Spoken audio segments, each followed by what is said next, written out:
Ben, bons días a todos, sobre todo os esforzados que estades aquí desde a primeira hora. Seremos moi breves para non acumular atrasos. Dalle a palabra canto antes ao noso conferenciante que xa está aquí presente connosco.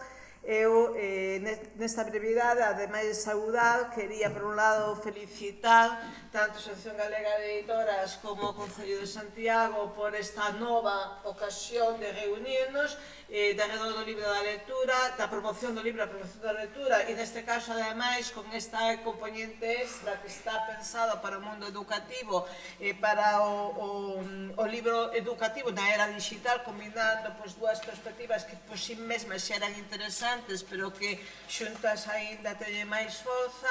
Agradezo a presenza da mesa das dúas entidades organizadoras, como non podía ser menos, e congratulo-me de que unha vez máis a Asociación Galega de Editoras acudise ao Consello da Cultura Galega para facer estas xornadas nesta colaboración que xa vai sendo longa no tempo e que reforza esa idea que nos temos de que esta é a Casa da Cultura de todos e de todas. Por lo tanto, grazas de novo por escoller este lugar como foro, como espazo en que todas as preocupacións, problemas, experiencias, éxitos, que tamén os hai naturalmente de arredor do libro e da lectura, se poidan poñer de manifesto e interactuar dentro desta sala. Doulle a palabra a Noa Díaz, concelleira de Educación do Concello de Santiago, e logo Enrique Alvarellos, en nome da asociación, presentará o perfil da xornada de hoxe. Sí, bons días. Eu quería comezar agradecendo a Asociación Galega de Editoras que para a celebración dos simposios o libro e a lectura, que xa van pola súa 16ª edición, queiran sempre contar para o seu desenvolvemento coa Concellería de Educación da que hoxe son responsable.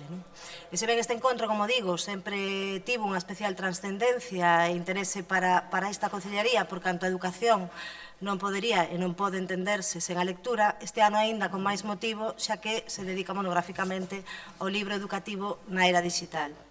O debate sobre a convivencia do libro en papel e digital, agora que cada vez con máis forza se introducen as novas tecnoloxías na programación e na metodoloxía educativa, fai necesario, e diría que obrigado, máis que necesario, espazos de reflexión como que hoxe inauguramos, que serven de alicerce para falar do futuro da educación, que sin dúbida pasará por seren capaces de conciliar eses dous mundos. Non remato reiterando así os meus parabéns por a organización destes encontros no seno do eido editorial, un dos piares fundamentais sobre os que se sostén a educación. Graciñas. Gracias, Rosario Álvarez, Consello de Cultura Galega, Noa Díaz, Concello de Santiago, amigas e amigos electos e ben elexidos de hoxe pola mañá. Houve outros simposios que tuvemos máis parroquia a primeira hora e este procuraremos que se vaya collendo calor. En calquera caso, estamos retransmitíndolo por streaming e aí do outro lado, hoxe en directo ou nos próximos días, porque será subido ás redes e a través de YouTube as intervencións, pois haberá aí un marco máis amplio para o debate. Chegamos efectivamente a unha edición número 16, un simposio que naceu aquí, nesta sala, no mes de novembro tamén, sempre se fai en outono, de 2004. A idea é, desde a nosa asociación, ir abordando os temas que máis nos interpelan, que máis nos van tocando directamente a nós como sector de editoras e editores, e despois son temas que tamén interpelan e queren tocar a toda a sociedade. No caso deste ano, pois máis que ningún outro, porque son eses primeiros pasos de acceso ao contido e á educación e como leválos a cabo, con que formatos, con que sistemas, con que diagnose, con que estructura mental, por así decirlo.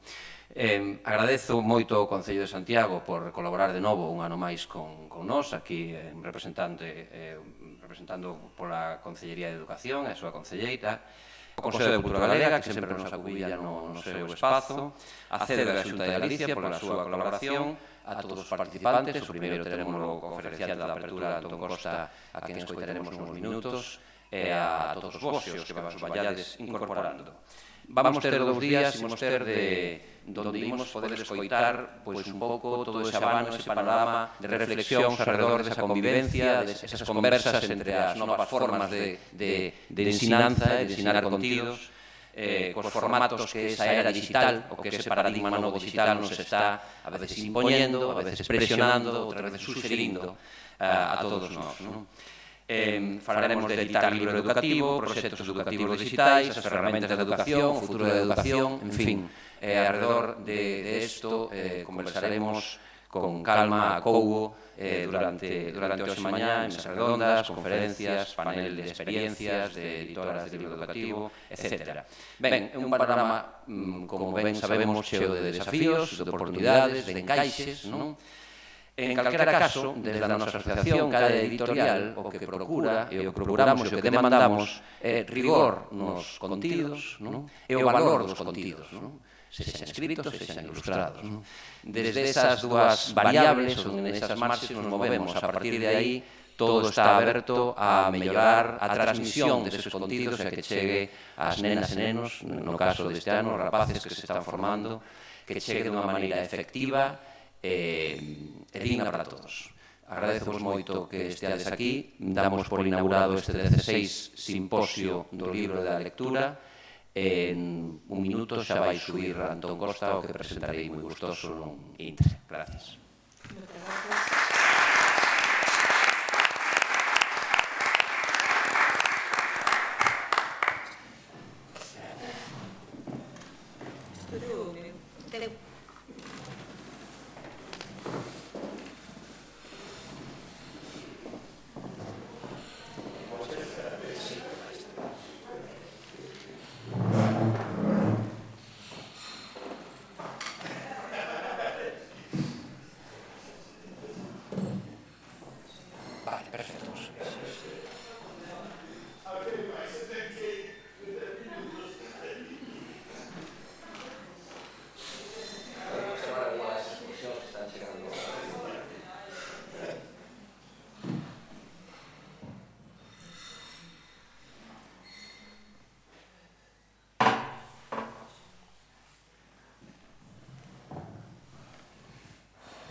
Moi ben, bueno, non dixen antes, estou como vicepresidente en representación do noso presidente, de Xosé Ballesteros, que non pode estar aquí hoxe, chegou dunha viaxe a Xangai hai día e medio aproximadamente, e penso que está recuperando un pouco o cambio horario continental.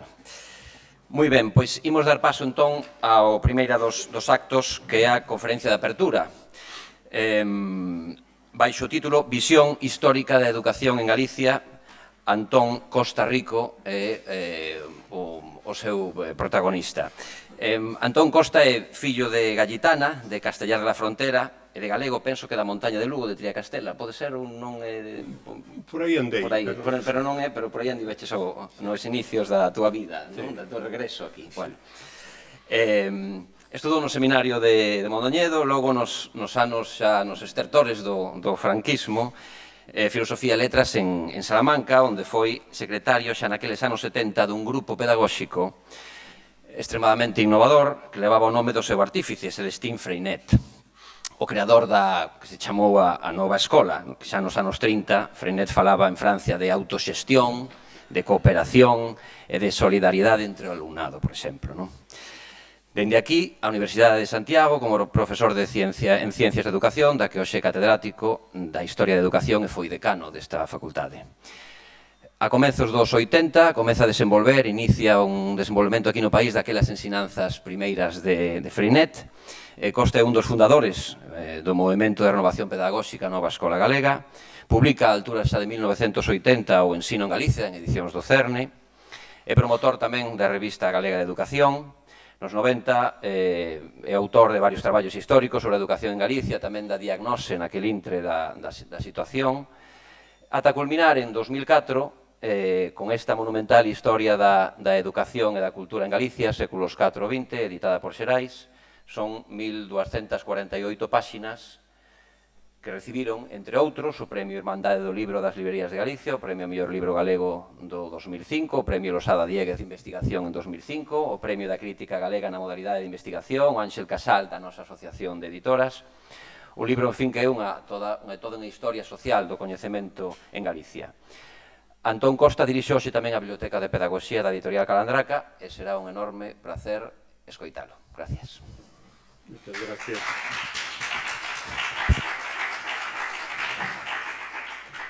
Moi bons días a todas e a todos vos.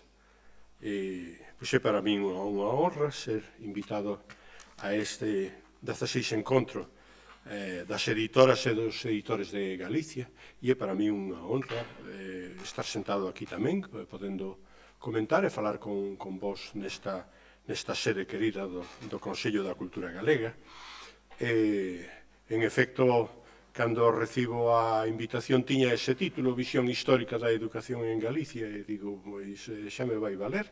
Entre outras cousas, en fin, pensei no así porque me collía nun cuatrimestre en que, despois de moitos anos en que eu tiña a miña docencia na universidade repartida no primeiro e no segundo semestre, pois este ano teño toda por xunto, ao cal, pois, efectivamente, implícame moitas horas de traballo e dedicación no propio centro, na propia facultade, pero encantado de poder conversar, e vamos a conversar un tempo relativamente longo, me parece, nesta sesión.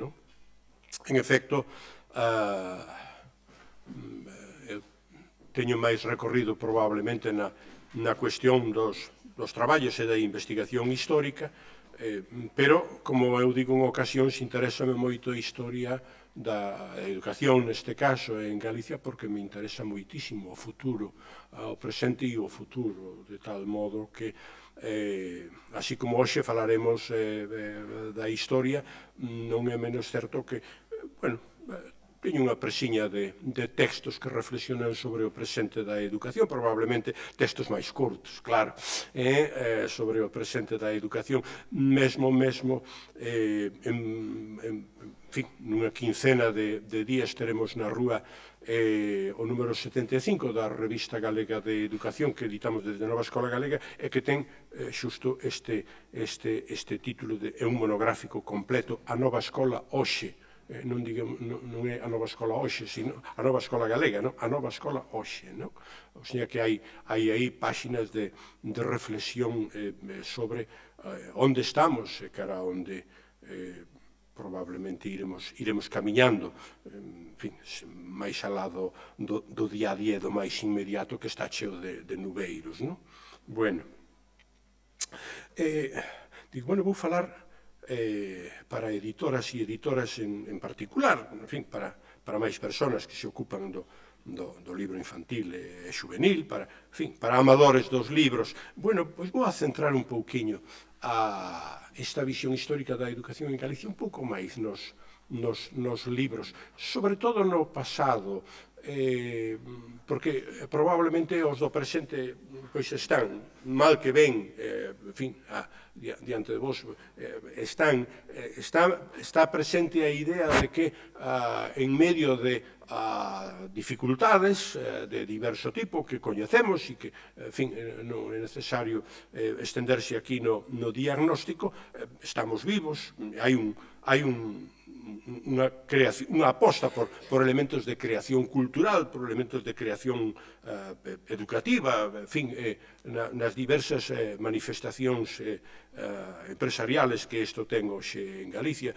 Entón, bueno, pois preferín facer un rastreo hacia atrás.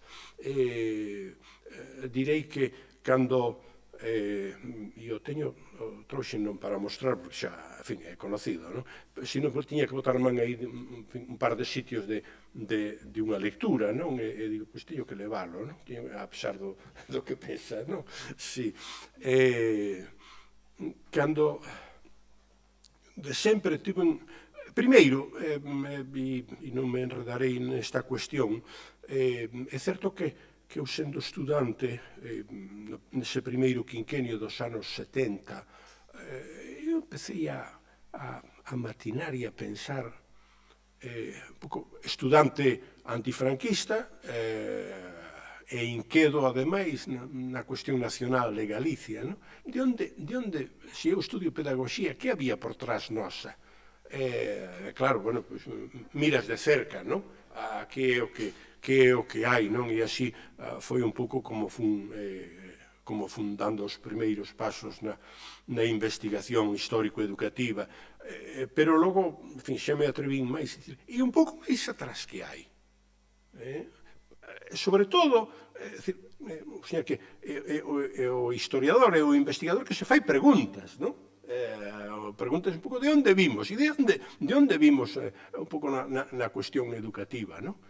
E encontreime que viñamos de sitios, en fin, onde había luces, onde había sombras, pero onde había luces que, en fin, absolutamente, perdón, moi mayoritariamente descoñecidas, non?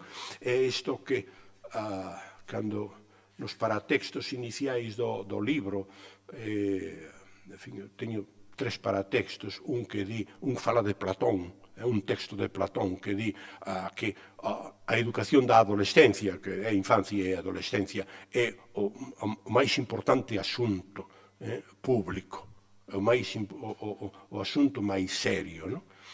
Ese é un texto. Hai outro texto que é de Danton, que eran 2 revolucionarios franceses, non? 1792, porque, en fin, unha tarde paseando, xa hai anos, claro, paseando por París, hai ali unha estatua, vamos ver que é, e Danton, e hai unha frase, non? Que di, despois do pan, a educación é a primeira necesidade do povo. Digo, pum, foto para este pé de estatua, porque encontrome moi recoñecido nesa, non? E logo, unha frase que no 1977 dixera aquel pozo de saberes que era Filgueira, non? Filgueira dice, moita xoia hai que a xente nin sabe dela. E estamos testificando iso mesmo nesta exposición de agora mesmo no Gaiás, poñendo unha vez máis de manifesto. Efectivamente, eu encontrei moito isto. Bueno, vamos a comenzar este paseo. Neste paseo vedes que ese neno escribindo probablemente algunhas ou alguén dos presentes escribiu efectivamente con manecilla. Eu fun un deles, a miña escola foi así, que é un pouco decir, bueno, un elemento de aproximación emocional, se queredes, non? Entro, a que nos imos referir? Porque a visión histórica da educación en Galicia, hai educación familiar, hai educación social, hai educación popular, hai, en fin, o concepto de educación nun sentido extenso, nun sentido lato, pois en algunha medida confúndese tamén coa socialización nun marco social, nun marco antropolóxico, nun marco comunitario concreto, non? Bueno, eso volvería inenarrable case, en fin, construir unha síntese sobre esa visión histórica da educación, de modo que é necesario acoutar, non? E acouto nesta idea de procesos de inculturación nos códigos escritos, matemáticos e visuais. Fundamentalmente quero referirme ao que entendemos xenéricamente, non? Como saberes cultos frente ás culturas populares, todas elas moi valiosas e como sabemos, moi intensa, ademais, e moi importante cultura popular en Galicia, non? E esos procesos de inculturación nos códigos escritos, matemáticos e visuais, sustancias, dito xenéricamente, pero tamén tratando de apreixar en poucos termos a que nos queremos referir, a procesos de creación cultural, que son sempre dinámicos, que son abertos, quer decir, rompen os lindeiros das comunidades locais, a que sexa, e que son sometidos a procesos de revisión crítica e exercicios históricos de racionalidade ou de innovación creativa, comprendendo todo un pouco o marco de saberes cultos, non? E outro punto de partida para este relato que lles vou contar vou facer un percorrido desde a Galicia cristiana, non vou ir máis atrás, non? E fago un enlace sin querer, pero aí está con ese relato no mundo, non? Por aquí, o sea que con tranquilidade vamos ir debullando, temos tempo para facer isto, non? A Galicia cristiana é a Galicia suébica, é a Galicia suébica, o seña que estamos falando do 410 para diante, bueno, con algunha cousiña un pouco anterior, se queredes, porque no 410 situamos no século V, bueno, temos algo xa do século IV, hai aí un enlace, non? E conocemos que é o territorio da Galicia, non? Que é outro tanto, ou algo máis do que é a Galicia como unidade política e administrativa actual, non? E esa Galicia, sabemos ademais que entre as diversas cidades que marcaban as provincias interiores, hai unha que primus inter pares, non? Que é Braga, non? Que é a que reúne un pouco máis a densidade cultural e administrativa e onde parece tamén, según os historiadores do período suébico, onde tamén parece que se concentraron un pouco os instrumentos de poder do regnum galiciensis, non? Ou seja que entre o século IV e VI, recordamos que alrededor do 570 e algo, digamos que o regnum suébicum queda incluído dentro do reino hispánico, do reino visigodo, non? O sea que e iso marcou, deixamos de ter no territorio da Galicia signos de poder político claros, aínda que, en fin, din algúns historiadores que, en fin, Galicia quedou como un certo marxe de autonomía, pero non se sabe moi ben, é dicir, cal era esa constancia de autonomía, non? Entre o século IV e VI, final do IV, a Galicia suébica a Galicia suébica é a Galicia, como xa podemos imaginar, de comunidades rurais, de algunhas comunidades cristianas, no medio das anchas comunidades rurais. Galicia debía estar, comparativamente con outros territorios dos arredores, bastante poboada, non? Porque partimos da constancia castrexa e, en fin, e do que os restos arqueolóxicos poñen de manifesto sobre os contactos da Galicia, xa da Galicia castrexa con outras terras de arredor, en fin, desde o mundo fenicio mesmo, non? E isto intensificouse no período romano, claro. Ben, iso dito, hai varias manifestacións que poñen de relevo que máis alá das comunidades rurais, onde non existe el código escrito de lectura, de escritura, hai no seo de algunhas das comunidades cristianas, no seo de probablemente urbano, primeiros comenzos, primeiros alicerces de actividade monástica, xurden ou hai unha serie de figuras intelectuales ligadas por maior ao campo religioso, pero non era distinto noutros espacios, non? Noutros espacios europeos. E aí temos unha serie de figuras onde eu non me vou a deter, pero si marcar que Prisciliano, para aqueles estudiosos da historia cultural do período antigo, dos séculos IV, VI, Prisciliano é un nome que figura non habitualmente entra máis nos eruditos, pero figura, porque deixou para a posteridade varios escritos e tratados no marco teolóxico. Idacio, o bispo de Chaves, do territorio galego, deixanos no 470 e pico un cronicón do reino suevo, non? Paulo Orosio, que decir de Paulo Orosio? Aí o temos, non? Un Paulo Orosio imaginado no século XII, o que está na Ilustración, non? Comeza o seu argumento, non? O presbítero Orosio, non?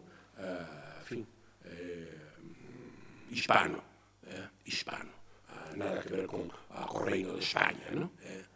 No sentido romano da Hispania, non? Bueno, unha figura que parece que é máis debedora de Braga, pero noso país, nesos momentos, non? Que dialoga con Agustinho de Hipona, cunha figura que no comenzo do século VI dunha relevancia extraordinaria desde aí ou desde aí para a posteridade, non? Dialoga intelectualmente, quero decir, non? E falaríamos de Xeria agora, hai 2 ou 3 anos falase un pouco máis, porque necesitamos nomes de mulleres tamén, non? Pois desde Galicia podemos poñer o nome de Xeria co seu itinerarium, non? Xa a final do século IV, non? Como non falar de Fructuoso de Braga? O sea, dámonos a volta aquí a este edificio, e baixamos antes de baixar pola Rúa das Hortas, e aí temos a igrexa de San Fructuoso. Non é por casualidade, non? Non é por casualidade, porque é un dos creadores de primeiros enclaves monásticos, non só no norte de Portugal, sino no territorio actual de Galicia, non? Escribe, pouco, pero, en fin, pouco no que conservamos agora. Martiño de Braga é xa un nome que, ademais, aparece nos estudios, en fin, a pouco que teña un mínimo de calidade, unha referencia sobre a patrística occidental europea. Martiño de Braga é unha referencia. En fin, podríamos seguir cos Habitos, con Balconio, personas que temos constancia no caso de Martiño de Braga ou no caso de Balconio, é dicir, escribían en latín, claro, pero manexaban a lingua grega igualmente, non? Quero indicar que estas figuras así, que non hai neste período, non é fácil encontrar no resto da Península Ibérica unha pequena colección de 10 nomes así deste modo. Non son nomes, non é que aparece un Einstein, non aparece da nada, non? Ten algo de xenio, pero é algo de xenio no medio dun entorno onde hai outros científicos, onde hai outros investigadores, onde hai outras conexións intelectuales e permite que alguén paradigmáticamente innove, non? Bueno, estes nomes existen non porque nacen da nada, sino son indicios, son pegadas que nos deben facer pensar que probablemente había un movimento cultural escrito dunha certa amplitude a tomar en consideración. Así a todo, non o escenario galego non é dos primeiros no escenario occidental, e eu vou ir degrañando aspectos que van ir mostrando Galicia e o resto do mundo, en fin, do mundo próximo, para ver e situarnos, non? Por eso digo que a partir do ingreso no mundo visigodo, Galicia quedou un pouco así. Non sabemos moi ben exactamente cal puido ser o seu contacto co mar, pero perde poder cultural, perde poder de creación cultural nun período que se fai extenso, hai un período de casi de uns 250 anos en que sabemos pouco. O certo tamén é que sabemos pouco para o conxunto de Hispania, sabemos pouco. E mira que é un período longo, pero neste plano cultural, neste plano educativo, claro, vai que falar de Toledo, mentre non hai a invasión musulmana. Toledo ten unha corte, do reino visigodo, é un escenario onde se fai creación xurídica, é un escenario onde hai clérigos informados, é un escenario onde a romanidade se mantén, que se colle, se me permiten decirlo así, colle avance, adiantamento sobre Galicia, claro, ou temos que falar dos primeiros 30 anos do século VII en Sevilla, onde hai dúas figuras notables, Leandro e Isidoro, sobre todo Isidoro, que chega a ser bispo e xerarca da diócese de Sevilla e que é o autor das etimoloxías, e tal a resonancia de Isidoro que, todavía nos tempos actuais a figura que dá ao santo as facultades de filosofía e letras, que logo se foron desfacendo, pero vamos a facultade de xeografía e historia, quen é o vosso santo? Isidoro de Sevilla. Vamos a filosofía, quen é o vosso santo? Isidoro. Vades a románicas, Isidoro. Vamos a, en fin, etcétera, etcétera. O sea que consigue no ano 623 asinar un códice que é unha enciclopedia de saberes da antigüedade trasladada para os lectores, e é unha enciclopedia, as etimoloxías, 20 capítulos, son 20 temáticas, casi 20 materias de estudo, ¿no? Donde se presenta resumidamente aquilo que da antigüedade clásica podería trasladarse á contemporaneidade de aquel momento.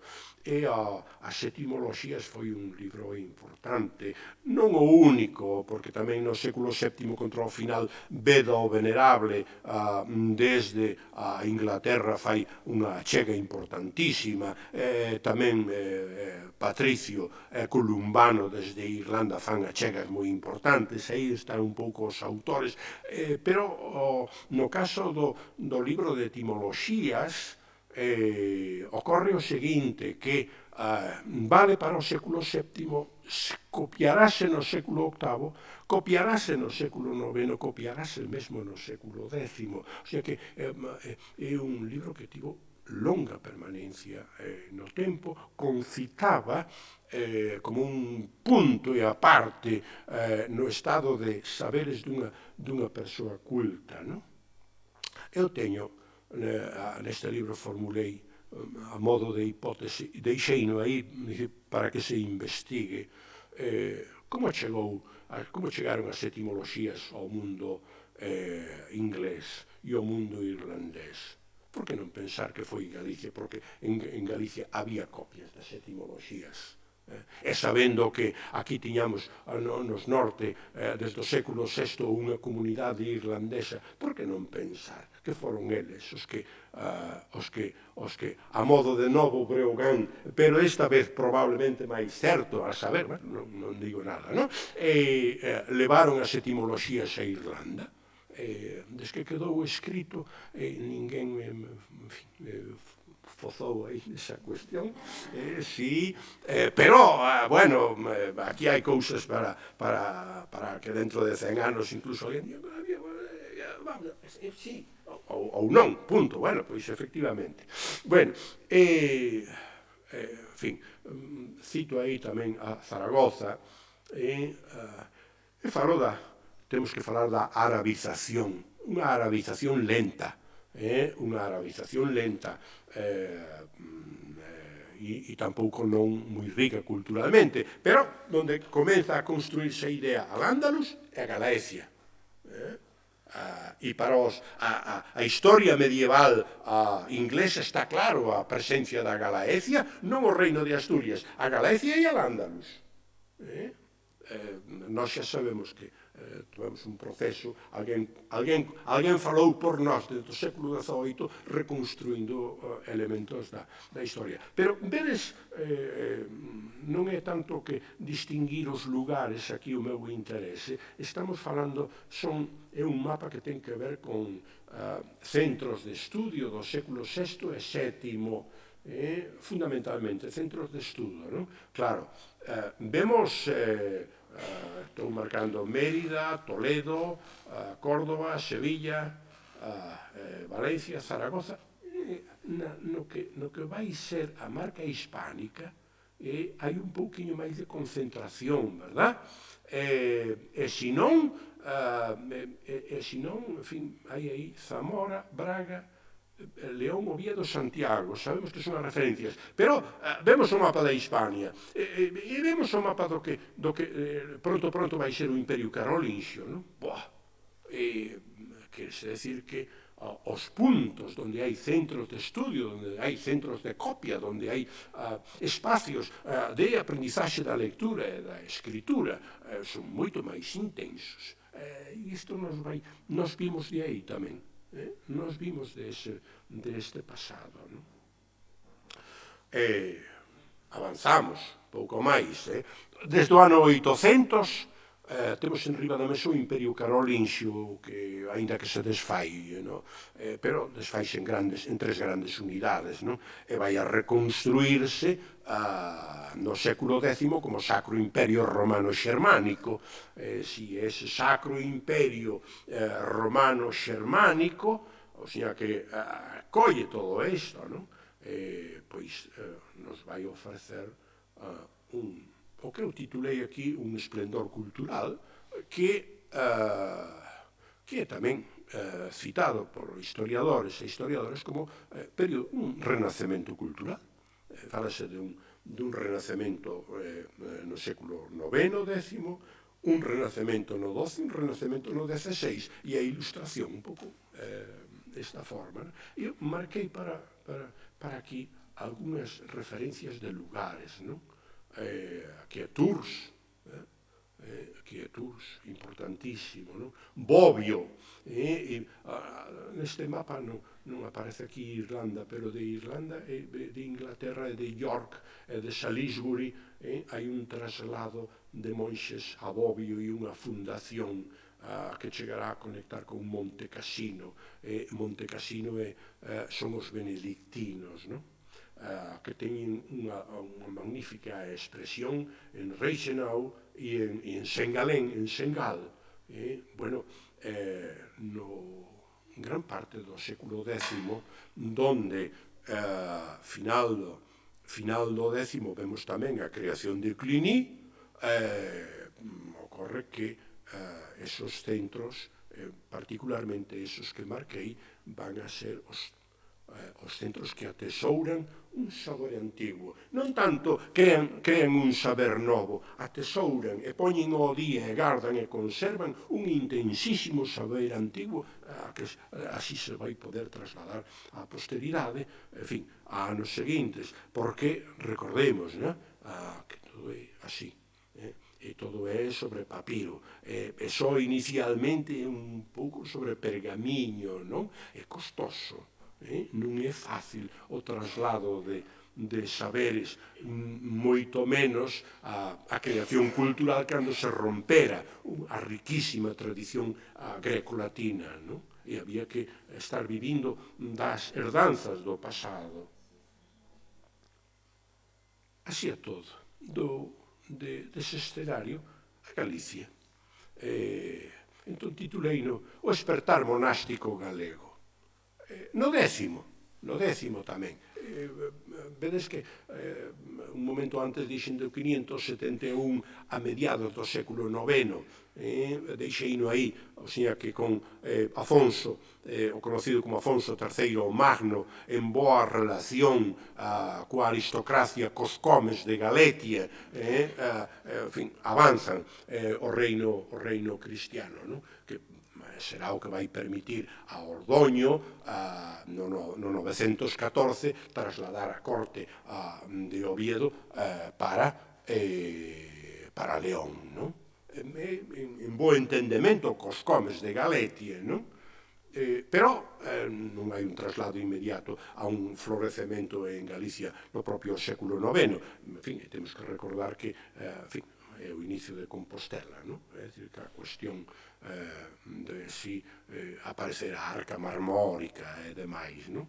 Pero, como sexa, por volta do século X, en varios momentos apuntamos, e é interesante que o teñamos encima, onde está a nosa xeografía da escrita, a nosa xeografía do latín, a nosa xeografía, aínda non do romance, non? Aínda non do romance, pero os lugares onde nacerá o romance, isto é, onde nacerá a lingua galega, non? Por deterioro do latín, en algúns destes lugares.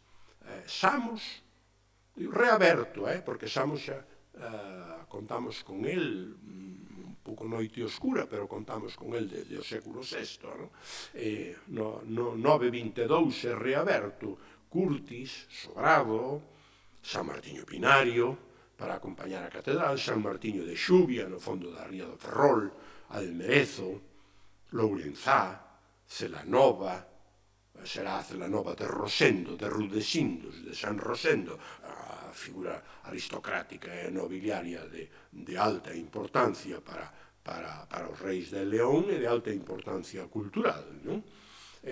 Rivas de Sil, Poio, Lérez, Carboeiro, Pico Sacro, Caabeiro, Meira, Monfero, Cinis, Ferreira de Guntín, Chantada, Xunqueira de Ambía, Santa María de Mezonzo, Guimarães, en fin, poderíamos poñer algunha vila máis no norte de Portugal, Moraime,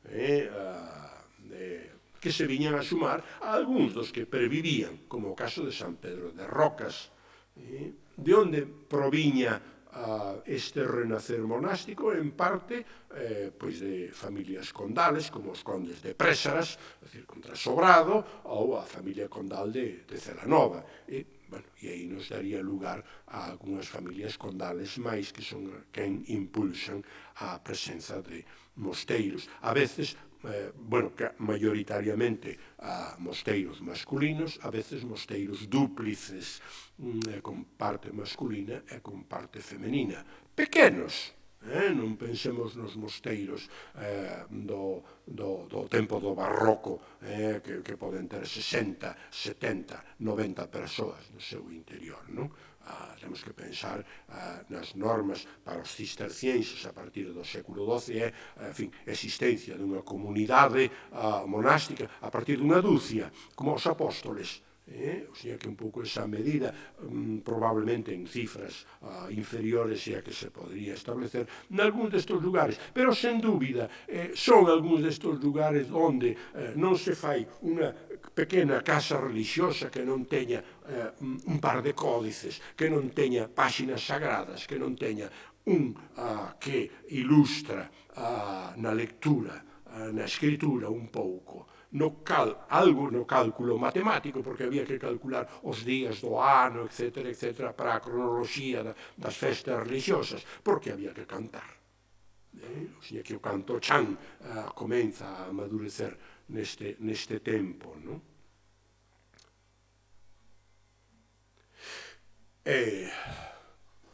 Que escribían?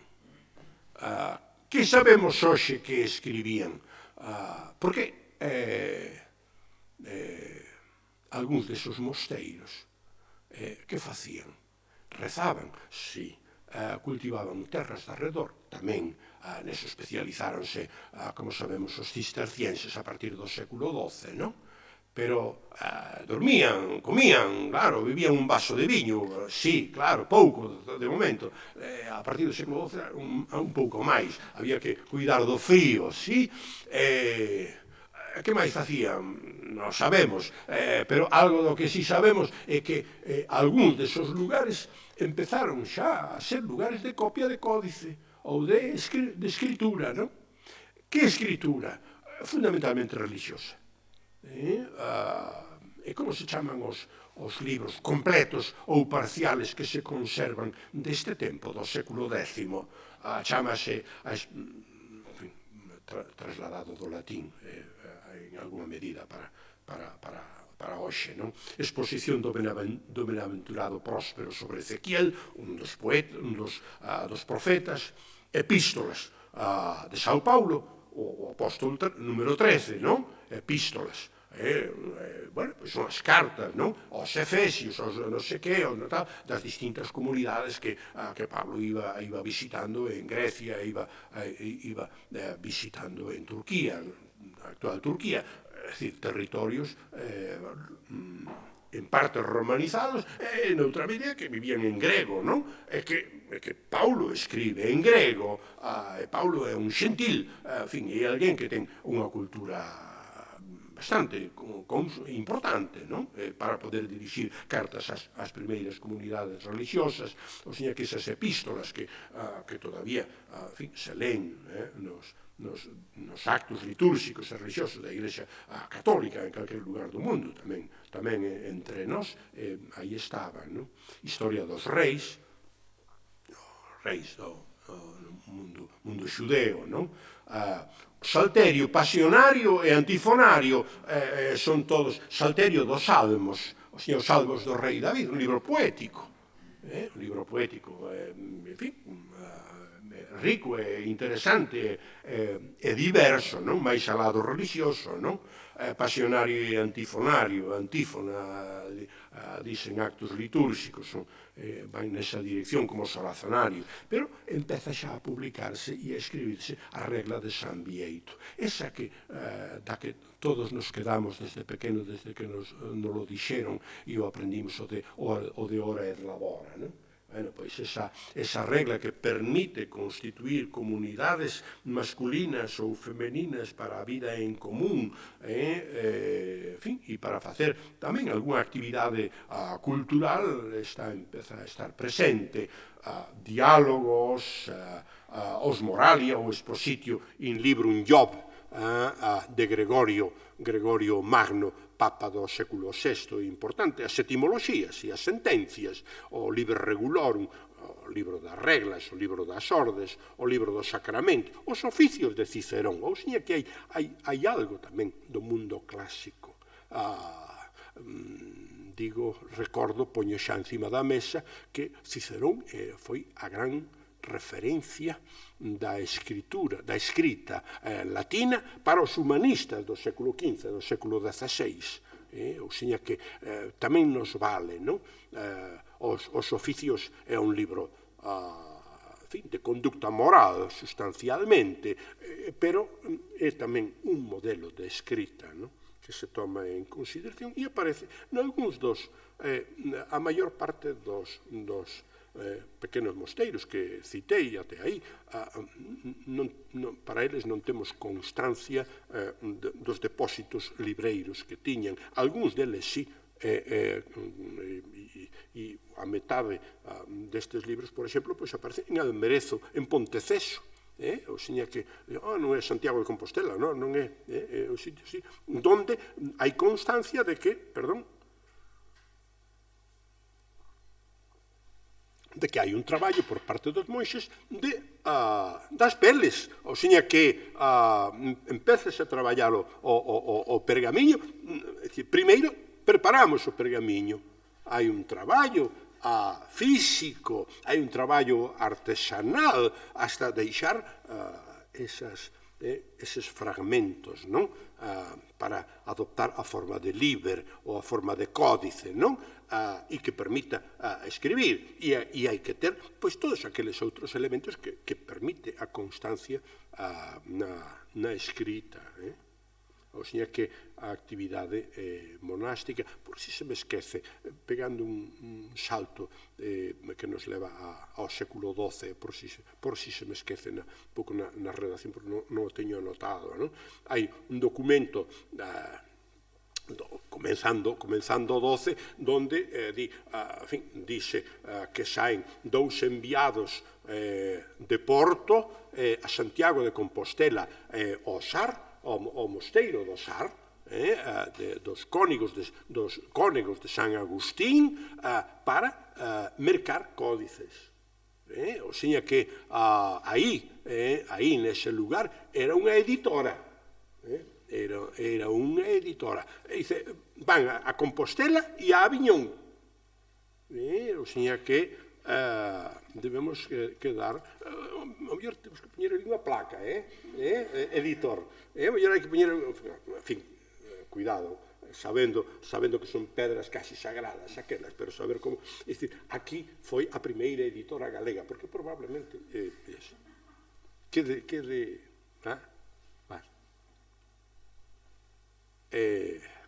Bueno, en fin, digo... Bueno, falamos dos maiores, pero tamén quero falar algo dos nenos, non? Como título, Escolas Semestres. Escolas Semestres, que foi un título, creo que afortunado. Sí, sin dúbida que eu lle puxen a ese libro que editei en 1989 sobre un tempo breve da escola primaria en Galicia, entre o tempo da Restauración e a Segunda República, non? 1805, en fin, a Restauración en 1875, pero un pouquiño antes, en fin, por aí, primordios e o 36, non? Escolas semestres, non? Esa imaxe, aínda que, en fin, é casi unha imaxe que en alguma medida podíamos trasladarse, non digo agora mismo, pero, en fin, da cara do monxe, pero hai 40, 50 anos ainda probablemente poderíamos ver así. O sea que é unha imaxe probablemente un pouco fora do tempo, non sei se sería así con esta roupa, pero podría ser parecido no século X. Que a capucha, o sea, como levan os mozos agora, non? Neste tempo, pois, claro, pois capuchino, claro, os capuchos, entón, temos entrando un pouco no 11º, vedes que vou camiñando, non? Hai un documento de Celanova do 2002 que pon como testigos aos nenos que acudían á escola do Mosteiro, non? En fin, é algo que ali ocurre, non? O sea, que dá conta de que hai un grupo de nenos, fillos dos que traballan no mosteiro, que van ao mosteiro a recibir aulas, non? Isto nos debe situar en que non sería o único lugar, outros mosteiros tamén recibirían, claro. Temos tamén un documento de San Pedro de Rocas, 2005, que fala dun incendio provocado per negligentium puerorum ibi in escola aduc decentis literis legebant. Un incendio provocado pola neglixencia dos nenos que dende hai tempo ali asistían á escola para ler, para aprender as letras. Ou seña que isto xa nos pon, se desde hai tempo, o documento de 2005 xa nos fai referencia que xa no século X os nenos de Celanova, que sempre foron moi listos, xa daquela acudían. En fin, mesmo en Celanova, o Duario Bermúdez era o magíster, era o mestre da escola, non?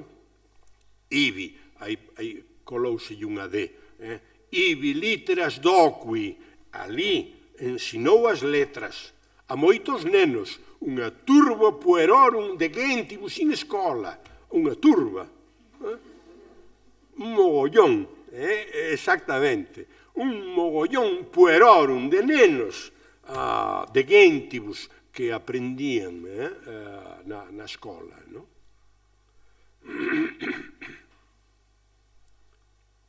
Que é o que se facía nas escolas? Eu non sei por que perdemos o nome de escola e por que pasamos a colegio. Entón, en fin, non pasa nada, pero en todo caso é que a xente non di colexio ou di colexo, a xente di colegio, non? Tiñamos a palabra escola. As dúas son latinas, claro, collegium, escola, non? Pero tiñamos o de escola. Pareceu que a modernidade, en fin, pareceu que a escola era a escola pequena do rural, en fin, que a escola grande, a concentración, tiña que ser un colexio, bueno, non sei se foi eso ou se foi algunha outra cousa, non? Un diaño, non? O que se facía nas escolas, vamos ler isto porque, en fin, está moi matizado así, entón, o ensino distinguía o ler e o cantar da gramática. Cantaban. Andando os dous, cantaban, claro, 3 por 3, 9, 3 por 4, 12, tamén, cantábamos os nenos as contas, outras cousas, non sei se os cabos de España e os montes e os ríos, cantábamos un pouco, non? Si, cantábamos un pouco máis en Galicia co noso sotaque, ca nosa fonética, non?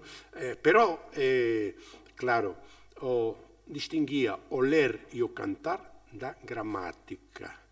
Cantaban porque o cantar, o entoar, con algún xeito, servía tamén para diferenciar as palabras, porque todavía están nun período de escripta continua, o sea que a escritura, entón a aprendizaxe da lectura implicaba tamén aprender a, está todo xunto, pero sabemos lerlo en separado, non?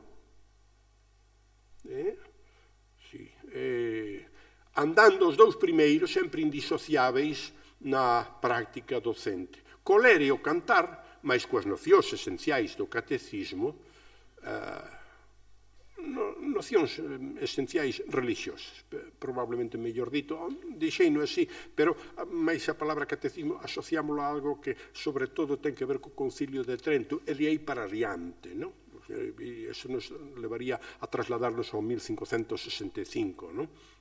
Bueno, podías entrar na clerecía. Entrar na clerecía era poñerse a cuberto. Era poñerse a cuberto, non? Teño un fillo, vou mandar ao seminario que poño a cuberto, non? Non sei se foi esa idea de meu pai cando me mandou ao seminario, non? En fin, un pouco, a mellor. Ainda que en tempos anteriores a cuberto de verdad, porque se libraban de moitas cousas na clerecía, por iso era moi extensa a clerecía. O estudo da gramática era máis exixente, xa supoñemos. A aprendizaxe da leitura facíase sobre o libro dos Salmos, un libro bíblico. Xunto á memorización das 25 letras do alfabeto latino, os aprendices comezaban a escribilas copiando os versículos de cada un, dunha parte, non? De cada un dos 150 salmos, son moitos, ou seja que, un escribiría un, outro escribiría outro, co bo coñecemento das vogais e das semivogais, e das consoantes e diptongos coa súa pronunciación, viña a aplicación da escrita que se iniciaba en latín, Beatus vir que non habit in concilio impiorum, o primeiro salmo de David, servindo de lección moral. Benaventurado o varón que non anda cos desgraciados, no peor sentido da palabra, cos impíos. Isto é o que se facía, pero era o que se facía no século X aquí, en Reixenau, e non sei que, o sea que no común dos mosteiros. Outra cousa é, aquilo que se facía cos nenos en aprendizaxe. Outra cousa é que en Reixenau, en Sengale, non sei que, tiña un escriptorio claro, definido, e había monxes especializados na copia de códices, etc., e había un bo armario para o mantemento dos códices, en fin, porque hai mosteiros que se especializan tamén na produción de códices para enviar a outros centros. O sea que isto é así, na rede monástica, na rede cluniacense, na rede cisterciense, algúns quedan especializados e van a servir aos demais. O sea que é dese modo tamén como hai un traslado e un correr de códices por, polas ordes religiosas, e de outro modo, por Europa adiante, de outro modo que seguiremos vendo un poquinho máis adiante. Bueno, entramos, agora vamos a con máis decisión no século XI. No século XI e xa tamén botando o guante ao século XII, Compostela. Dende o século IX, Compostela non iria, pasa a afirmarse como a capital da diócese, a terra de Compostela, que é extensa, dende o sur da cidade de Pontevedra ata Pontedeume. Ata Pontedeume, non? O sea, Pontedeume ven o arzobispo Raxoi no 18 para Santiago, é a terra de Santiago, non? É a parte máis importante en todos os sentidos da Galicia religiosa, da Galicia política, probablemente da Galicia cultural, no que é a reunión dos tempos que estamos analizando. Ou seña que hai Compostela caput ecclesiae, a cabeza das igrexas.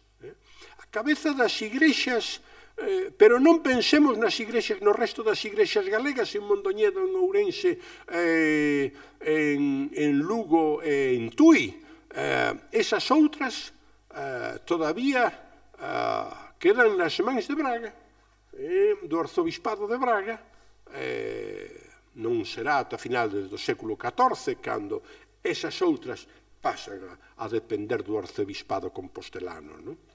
Pero Santiago, dende 1120, cando se fai realmente caput ecclesiae, ten consigo Toro, ten consigo Zamora, ten consigo Astorga, ten consigo Salamanca, ten consigo Coria, ten consigo Badaxoz, entra en Portugal e ten consigo Lisboa.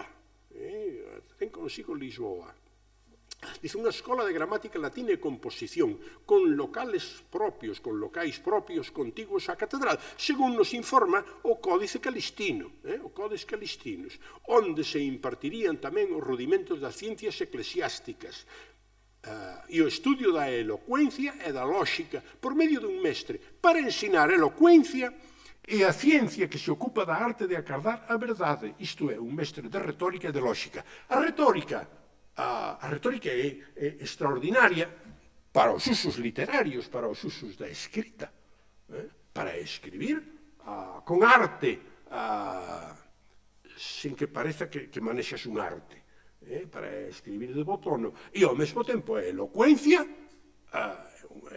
escrita e elocuencia verbal, e a lóxica para os exercicios da razón, razón deductiva, sen dúbida, marcada para este tempo, empeza a estar algo máis marcada por Aristóteles, que será mestre de lóxica no 12, 13, 14, 15, non? Bueno, e isto podíase estudiar en Compostela, non se podía estudiar de arredores desta forma no século XI, para os clérigos adscritos á catedral, e desde o século XII para os nenos que a servían e que se abre a outros nenos da cidade, porque a cidade non é grande, pero empeza a ser xa un burgo considerado entre os europeos, de tal modo que aquí hai comerciantes, hai artesáns que os seus fillos van á escola da gramática e algo máis, non? Con estatus público, no 12, manténdose nun grau medio, estudia bonarum artium, das boas artes, e a palabra artes entendido como instrumentos de saber, non as artes no sentido das belas artes de agora mesmo, non?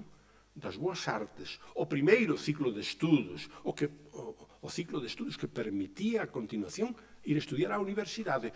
Os primeiros gromos de universidade son tamén do 12, os primeiros gromios, que son escolas catedralicias que collen un ton máis elevado que o de Compostela.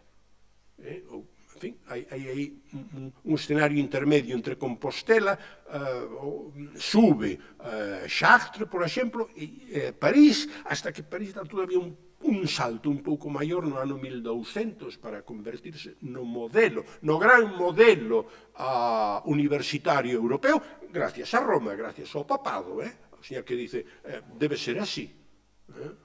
O papado ten unha importancia real, simbólica, política e cultural grande. E en Compostela, no 12, contra final do 12, máis declaradamente, podes estudar con certo xeito a Sagrada Escritura e os cánones. Os cánones é o mundo xurídico. O mundo xurídico era o mundo xurídico romano, da tradición romana antigua, posta ao día no século VI,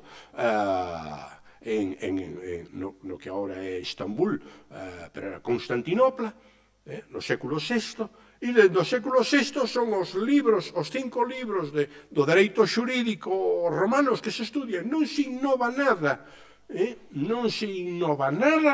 era entón o que se estudia, pero, entre tanto, nese período dos sextos, nese período, e sobre todo dentro do século IX, Roma empeza a xenerar un desenvolvemento xurídico que se estende a moitos aspectos da vida, das propiedades, da vida da xente, das persoas, sobre a vida, os costumes, sobre a infancia, sobre tantos e tantos elementos que se chamara xenéricamente cánones. Porque hai libros a este respecto e hai canonistas. Os canonistas dese tempo baixo medieval son ou cataláns ou galegos, na Hispania. Xelmírez compón un cabido de 70 clérigos. 70 curas na catedral, vexámolo un pouco máis adecuadamente. Poñamos algo así como 30 maiores, vellotes algúns, e poñamos 40 mozos, mozos que se están formando na escola, mozos de 18, probablemente non menos, 15 tamén, porque hai escola musical, pero de aí para adiante, non? 27, 28, en fin, etcétera, etcétera, non? E algúns desos clérigos van ser enviados a mellor formación en Europa. Vai ser o cabido, a congregación de clérigos da catedral, non? Que ten un deán, que sigue tendo hoxe un deán, un decano, esa é a palabra deán, non? Pois toma decisións para, quérese decir que Compostela ten un sentido político e un sentido cultural que quere proxectar, non? E máis alá de Compostela, o mundo dos arredores, final do século XII, o mundo dos arredores di que a capital da corte está en León, pero León ainda non empezará a construir a súa catedral. Santiago xa empezará a construir a súa catedral e o Pórtico da Gloria, xa empezara, efectivamente, é máis tardío. Quero sinalar aí que tamén o notario real está o rei está en León, pero o notario real está en Compostela. Figura importantísima, non? E a catedral primeira é románica, claro, os leoneses fixeron a púlcara leonina, non? Claro, non se quedaron atrás, pero o gótico, no mundo dos arredores temos o seguinte: a creba entre o mundo latino e o mundo oriental grego. 1054, hai unha cifra moi exacta, o sea que o Papa de Roma quere unificar e dar, en fin, centralizar as igrexas e as orientais dicen, non, deso nada. Nós seguimos en grego e nós seguimos cos ritos nosos, cos ritos bizantinos, non aceptamos os ritos romanos. Entón hai unha ruptura, que é unha ruptura tamén cultural, con trascendencia cultural, que non volverá a unificarse en boa medida hasta o final do século XV. Acabo de dicir o do papado, no 12 van aparecendo. Compostela adiantouse na escola gramatical, algunhas outras lugares europeos tamén se adiantaron no século XI con a escola gramatical, pero contra final do XII e principios do XIII todas as catedrais se dotan dunha escola de gramática. Chámanse así, teñen tamén o seu de cánones, de coñecementos xurídicos de importancia eclesiástica, música, e unha pinga, claro, importante, religiosa e bíblica, non? Entre tanto, por aí andan os benedictinos, os cluniacenses e os cistercienses, non? Non me podo enredar neles, non? No 12 está empezando a sentarse o mapa das cidades en Galicia. No 12, pois ocorre que xa de sí Al-Ándalus con Córdoba dera de sí un esplendor cultural notable entre o século X e o século XI, non? No 12 tamén temos os primeiros pasos da escolástica. Estamos ás portas dun tempo novo. E a escolástica será un proceso de traballo lóxico moi importante no disciplinamento dos modos de pensar, no disciplinamento, aínda que unha parte dos seus resultados científicos foron parvadas, simplifico moito, o disciplinamento no exercicio de como traballar a lingua e como traballar os argumentos e de como traballar as palabras e a lógica deductiva dos textos foi importante nese tratar de fundamentar a fe, que é fe, creer no que non vemos. Estudiaba eu no catecismo, non? Os científicos actuales din que, bueno, eso creer no que non vemos, en fin, non está moi allá. Pero tratar de fundamentar a fe desde a razón. Claro, houve que lle dar voltas, exercicios lóxicos. A lóxica convertiuse nun instrumento de saber moi importante, porque en torno ás argumentacións, claro, aí saíron os grandes retóricos tamén.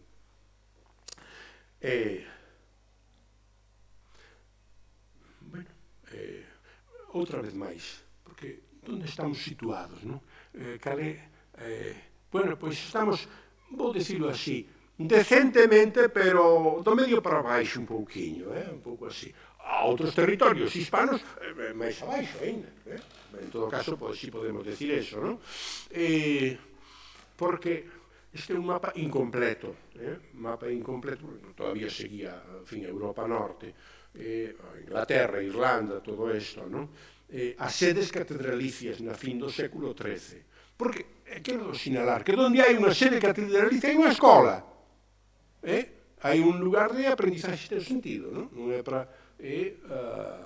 ou seña que, claro, como é o panorama central europeo, como é o panorama italiano, non? A península italiana, dunha intensidade moi grande, se o comparamos coa península ibérica.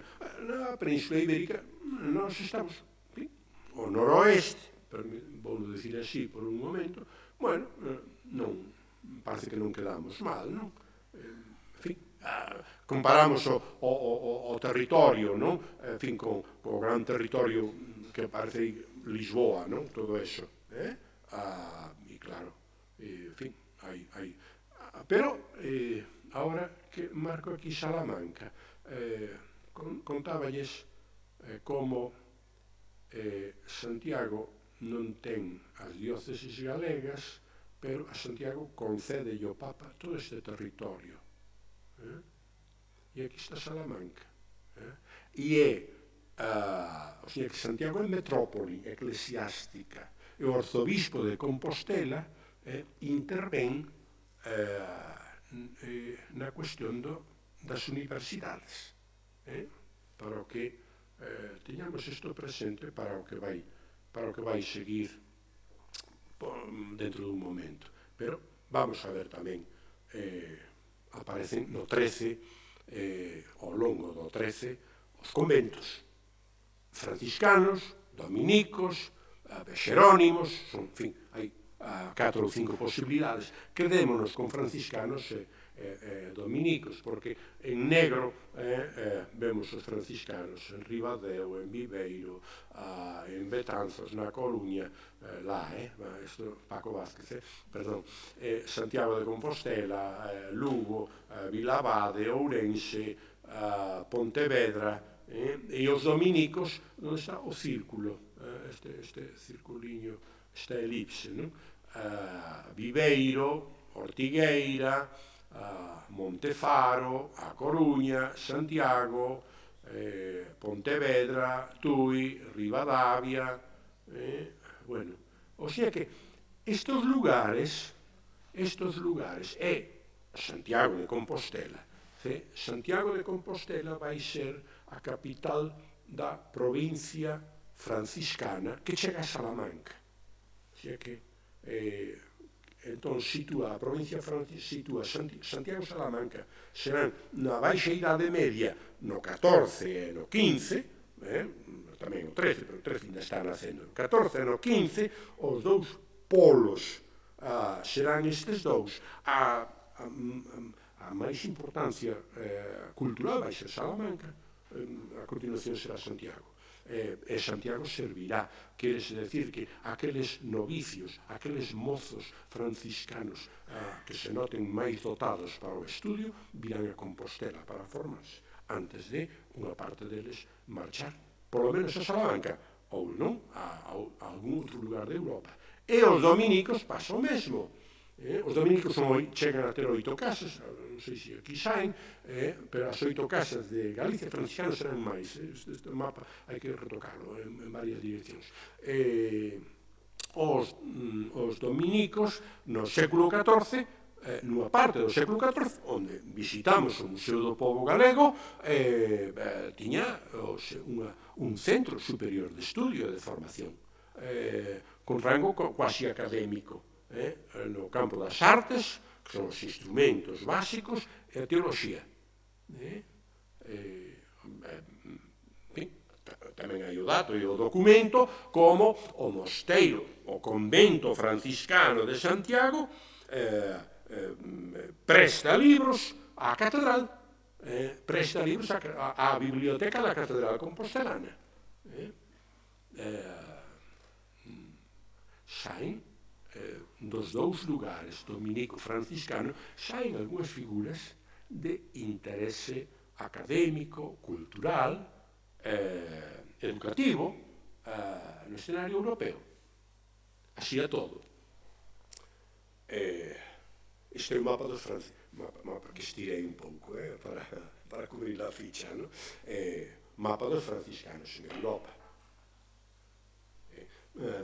Probablemente o mapa está un pouco impreciso aquí, pero si eu noto que está un pouco impreciso, en Galicia, pois ao mellor podo pensar que está algo máis impreciso en algún outro lugar tamén. Aquí faltanme algúns puntos. Está extraído dun libro, sacar a foto e poñela aquí, non?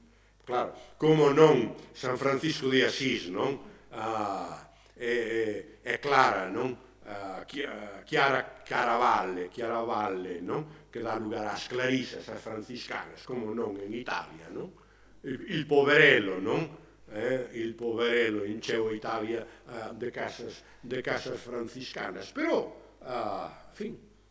vemos que penetran, por Bulgaria, Rumanía, Polonia, claro, como non, Alemania, Francia, Inglaterra, Islanda, mesmo Escandinavia, non? Pero notamos tamén unha presencia a metade norte de España, é un límite por Toledo, hai como unha línea, non? Que marca, non? Portugal sí. O sea que en cada casa, os franciscanos era casa de oración, casa de recoñemento, casa de caridade, casa de liturgia, non se convirte sin máis nin máis en casa de estudio, pero hai algo, estou marcando onde están os espacios, non? Do libro. e galegos universitarios. Non é a única diapositiva.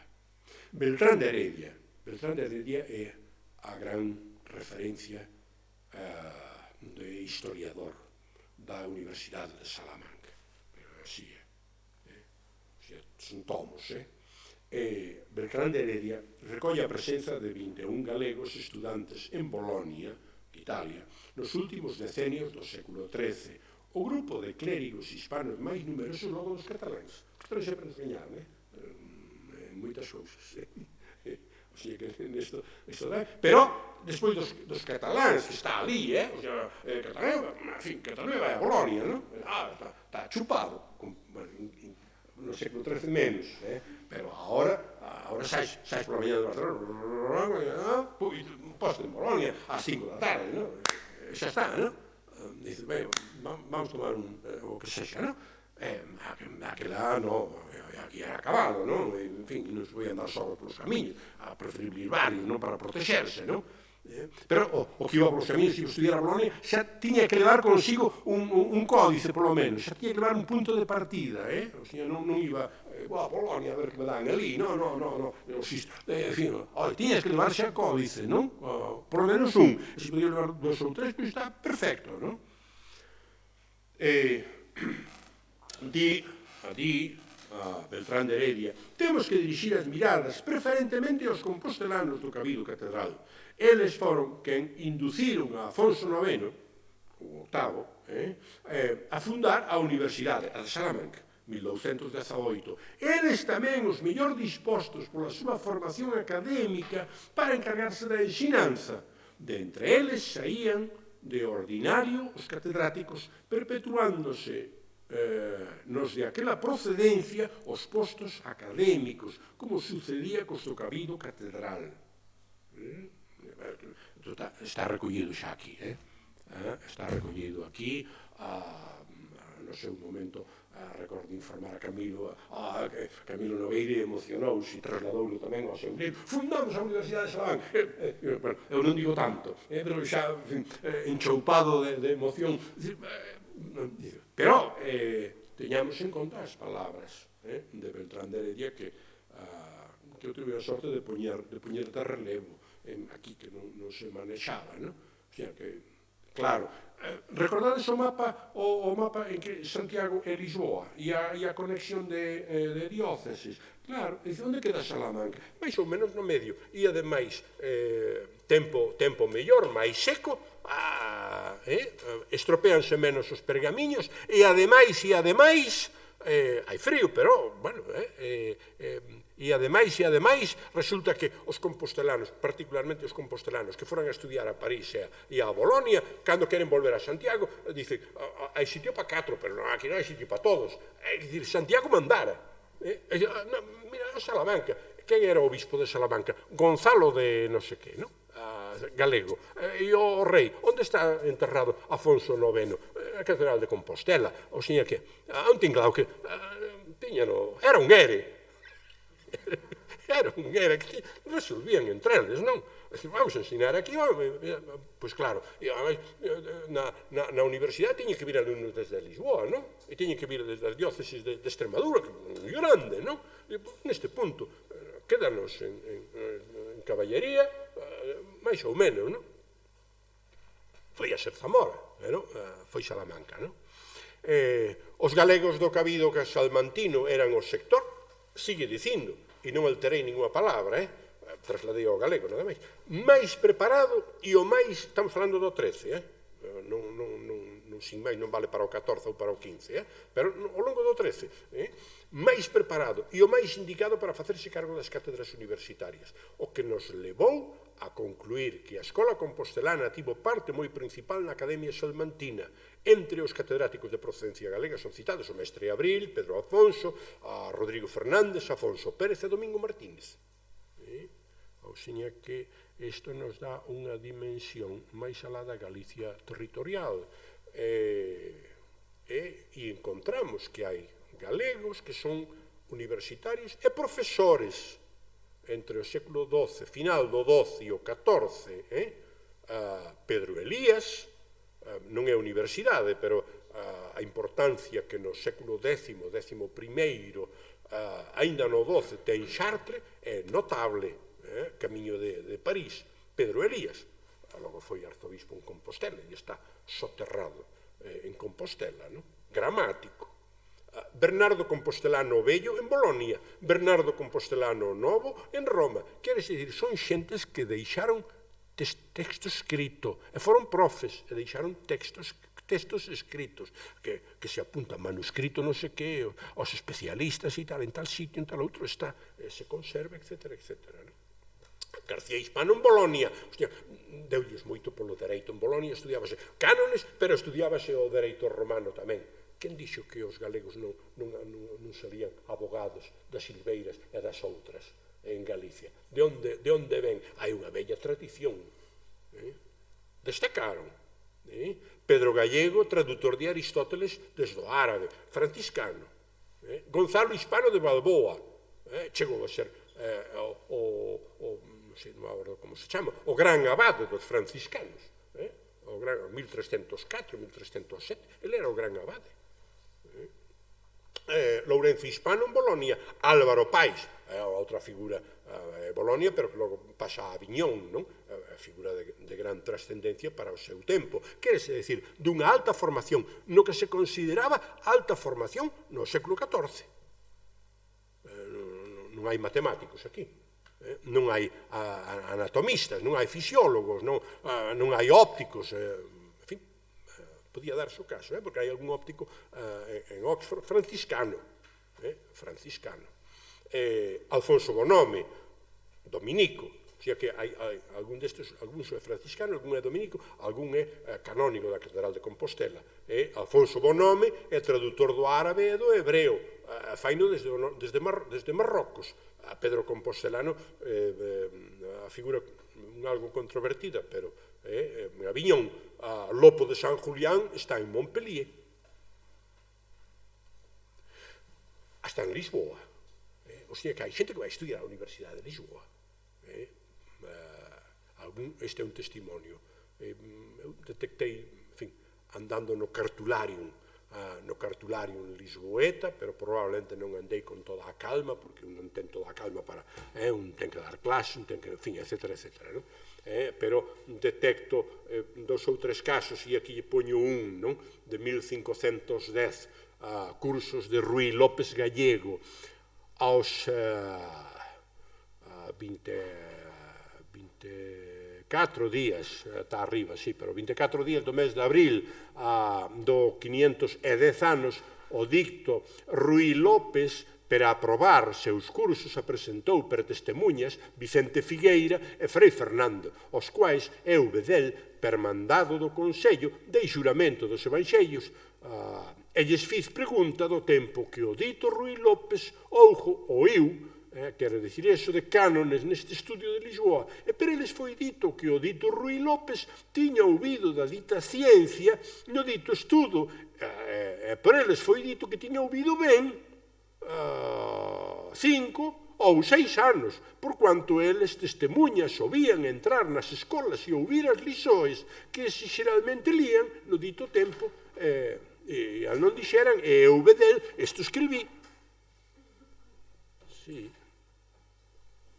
E ainda vamos a abandonar o século XV xa, pero Lope de Galdo, atopámoslo en Constanza, Álvaro Osorio de Moscoso en Salamanca, Diego López en Aix, no sur de Francia, a Alfonso Pernas en Toulouse, en Florencia, a Fray Xoán Máximo en Aviñón, a Rodrigo Sánchez de Moscoso en Constanza, a Gonzalo de Vivero en Salamanca, a Galicia. E entón, estes que encontramos aquí son dominicos ou franciscanos, casi todos, ou da clerecía catedralicia, que están unha temporada, pero que van... Perdón, eu, profesor universitario, cando vou a outra cidade, xeralmente fora de España, veño con libros, máis menos, probablemente vos facedes tamén o mesmo. Eles viñan con libros. Claro, isto é novo, isto é bo. Si, en fin, unha mirada un pouco crítica, non? Quérese decir que hai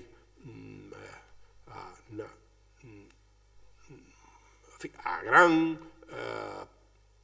gran veciñanza do país estaba na artesanía, no comercio, na agricultura, na pesca. Claro, non hai dúbida da cuestión, non? Os condes nos seus castelos, etc., mesmo poderían ser un pouco brutalláns, tamén, menos o de Pontedeume, non? E algún dos de Monforte, non? Os outros podían ser máis ben un pouco brutalláns. Pero había clérigos, sobre todo, non? No sentido amplio de clerc, que se utiliza na historiografía francesa, non?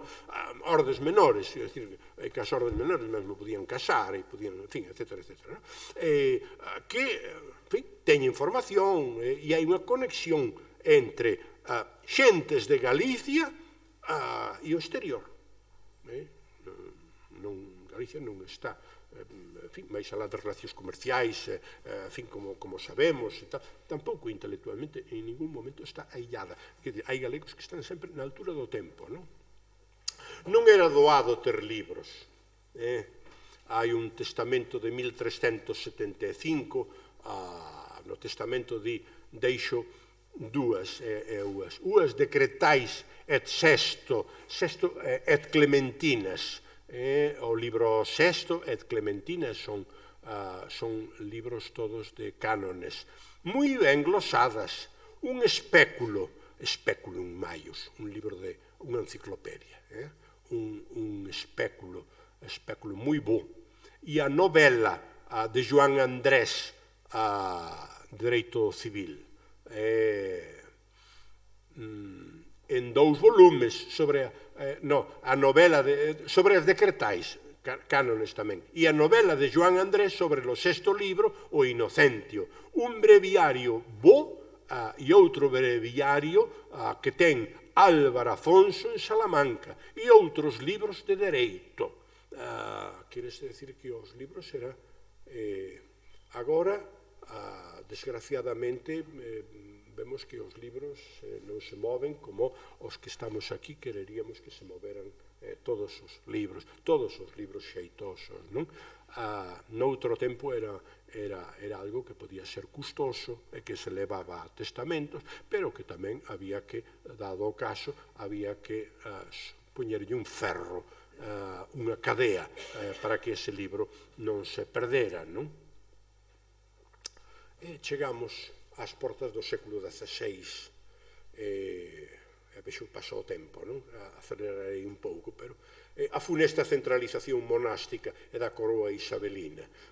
Dinos Aureliano Pardo, moitas cousas sabémolas por Atanasio, un frade, e este outro frade, Aureliano Pardo, o Atanasio franciscano, este dominico, que di a riqueza intelectual que florecera nas 8 casas dominicas de Galicia foi condenada á esterilidade intelectual a principios do século XVI por mor dunha política centralizadora e funesta que as deixou sen estudos e completamente desamparadas en mans extrañas, porque á vez que foi sustituído o persoal nativo por frades advenidizos que non se preocupaban pola mellora da situación dos conventos. O sea que hai unha centralización política, hai unha centralización religiosa entre fins do XV e andando as varias décadas do XVI, que resulta funesta culturalmente para Galicia naquel tempo, non?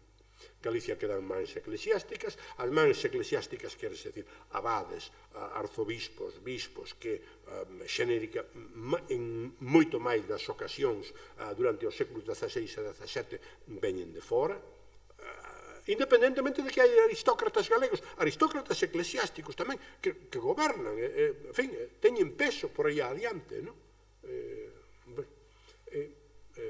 E anotamos a presencia dos Muros e os Fonseca co seu espírito humanista renacentista baixo encomenda real en Compostela.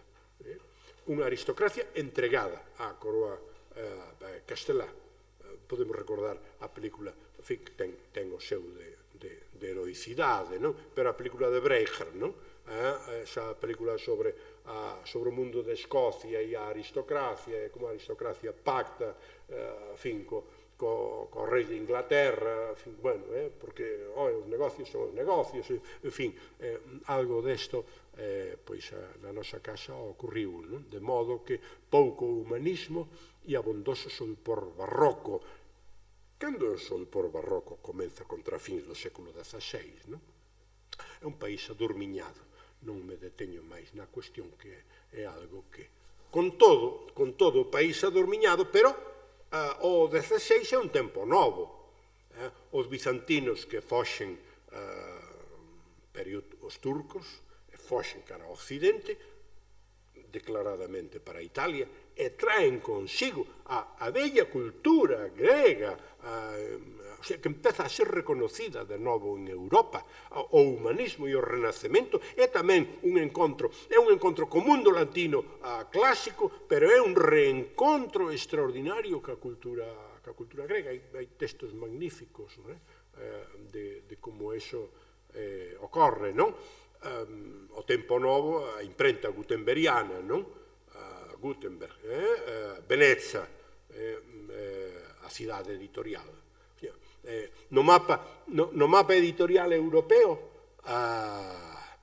nos 1500, Galicia aparece, e aparece con Mondoñedo, Monterrey, Ourense, Santiago, 4, e con 4 aparece moito máis que as terras de arredor, non hai que... O sea, Galicia aparece. Pero Galicia... Bueno, e que produce 6 libros. 1500. Veneza, que producira no 1500? 3700 libros. Claro. 3700 libros.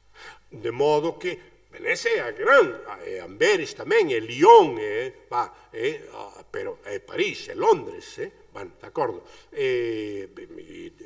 varias cidades de Alemania, sí, pero Veneza, o sea, o comercio do libro sae, de modo que encontramos en Galicia as obras, varios dos títulos que saen das prensas dos Manuquio, non? Entre outros, non? Pero gran editor, non? A gran familia, igual que hai unha familia grande en Amberes de editores, non? Bueno, o mundo novo, crece o mundo universitario, aparecen máis universidades. América é a nova botánica, é o dereito, estes que son salvaxes, non son salvaxes, que son? O sea, que hai reflexións de filosofía política, non? Hai reflexións de ciencias naturales, hai astronomía, non? O sea, que a estrela do sur, a non sei que, este ceo, os mapas de estrelas que creíamos perfectos non valen para nada, non? En fin, América toda do sur, non? O sea, que provoca unha transformación enorme nos saberes, de todo tipo, non? De todo tipo. O sea que, entre tanto, aumenta o espírito científico e médico, non? Vesalio, a século XVI, e así, non? O renacemento artístico, non? Todo o humanismo literario, o humanismo filosófico, pero tamén o tempo das rupturas da Igrexa cristiana. O Papa deixa de ser o pontífice de toda a humanidade, non? A toda a humanidade dos creentes, non? Dos creentes cristianos, rompe, non? Novas transformacións. E aparecen tamén os xesuítas. A escripta nova. Hoxe no ordenador poñemos enseguida a cursiva, non? E estamos poñendo a letra que os Manuquio puxeron encima da mesa, non? No final do século XV, non? Retocada, claro, en fin, e temos máis letras, non? Que se foron poñer a grifo, isto, aquelo, e foron aparecendo, non? Aí está o mundo da difusión da imprenta. Fixádenos, imaginade que este recuadro é a bandeira galega en branco e que hai un azul que vai de esquerda para a dereita e de arriba para baixo. Pois casi de Londres, ai, que me saltei, onde está? Peguei un chimpo de carai, Estou indo para diante e para atrás.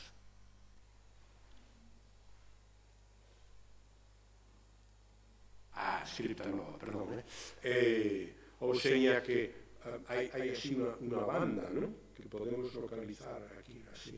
Esta é unha banda ancha, onde se concentra o mundo da edición, 1500, non? E ve da xeografía hispana, non? Claro, nos quedamos ben, pero si a continuación decimos, non, pero eran 6 libros, non? Sí, claro, é un pouco a medida, non? Bueno, lese mal, pero o tempo, unha aula de gramática do século XVII, un ludus literarius, ludus é xogo, quer dizer que o humanismo para os aristócratas quixo traer consigo unha educación amable, para os aristócratas, para unha educación amable dos mozos, un ben-estar, un mestre que non anda azoutando nos nenos, non é ríxido, non? O sea que o estudio das letras pódese facer nun espacio dun modo amable, que todos teñen libro, vedes? Todos teñen libro nas mans, non?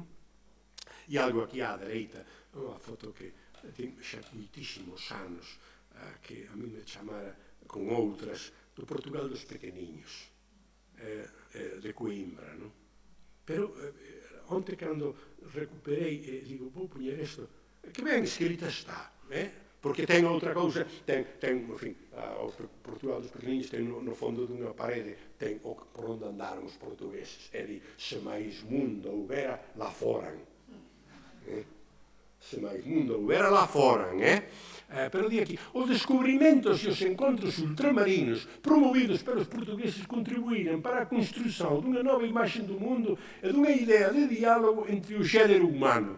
Unificouse a historia do planeta Terra, certo, e os homens desenvolveron unha longa aprendizaxe que é verdadeiramente a da humanidade, como crianças grandes aprendendo a vivir xuntos.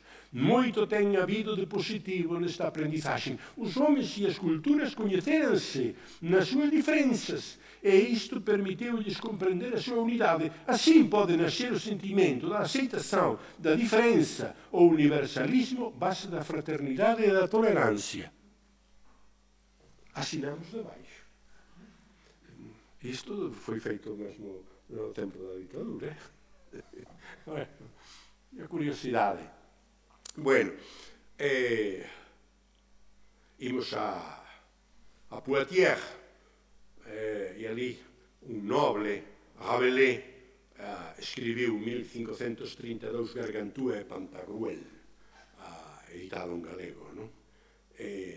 Intento e quero que aprendas perfectamente as linguas. Primeiro a grega, como manda Quintiliano, despois a latina, e posteriormente a hebrea para as sagradas escrituras. Unha boa educación dun mozo aristócrata, como se percibía no século XVI, non?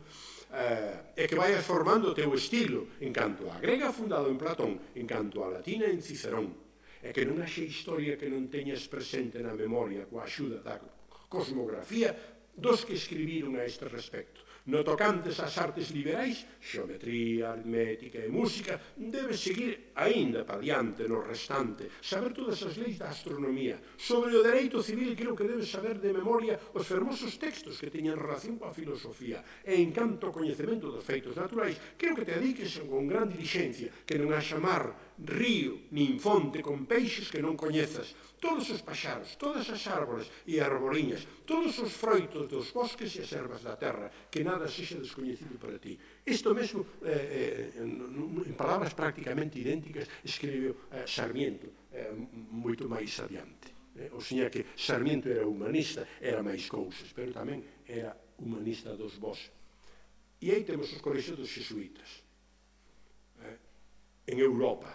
O seña, a gran rede de educación secundaria existente durante o século XVII e durante unha parte notable do século XVIII, aí a temos, porque estudiábase o ensino medio de modo casi igual, e a formación dos profesores casi igual en todo ese territorio. O sea que aí hai unha unificación cultural, aí hai unha coiné cultural extraordinaria, que teñamos isto presente, e hai menos puntos en Galicia dos que deberá haber.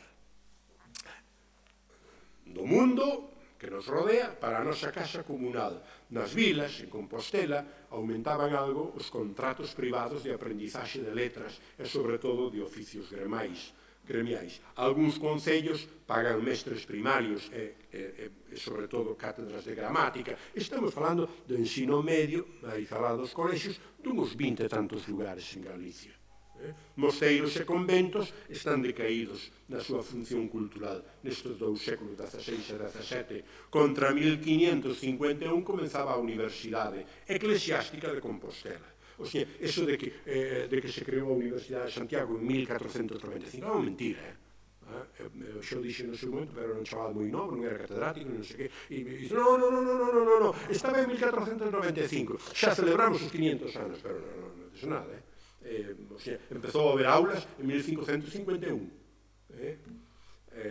En todo caso, 1526, Compostela, o Cabildo Catedralicio Compostelano recibe autorización do Papa para que en Santiago de Compostela poida haber un estudio general como os de outros lugares. En 1526. Contra fin do XVI temos os xesuítas, Monterrey, Santiago e Monforte, a Coruña, Pontevedra e Ourense, Vilafranca do Bierzo. Vilafranca está en León, cuidado, para ese momento era territorio culturalmente galego, e a Vilafranca acudían ademais os chavales do norte de Portugal. Contra a final do XVI temos o seminario de Mondoñedo de Lugo, e comeza aquí e cola, no XVII, a haber escolas de fundación, isto é, de testamento, alguén que fixera riqueza en América, alguén que fixera alguna riqueza en Cádiz, alguén que non sei que dice, deixo, fago unha manda testamentaria para unha escola e tal.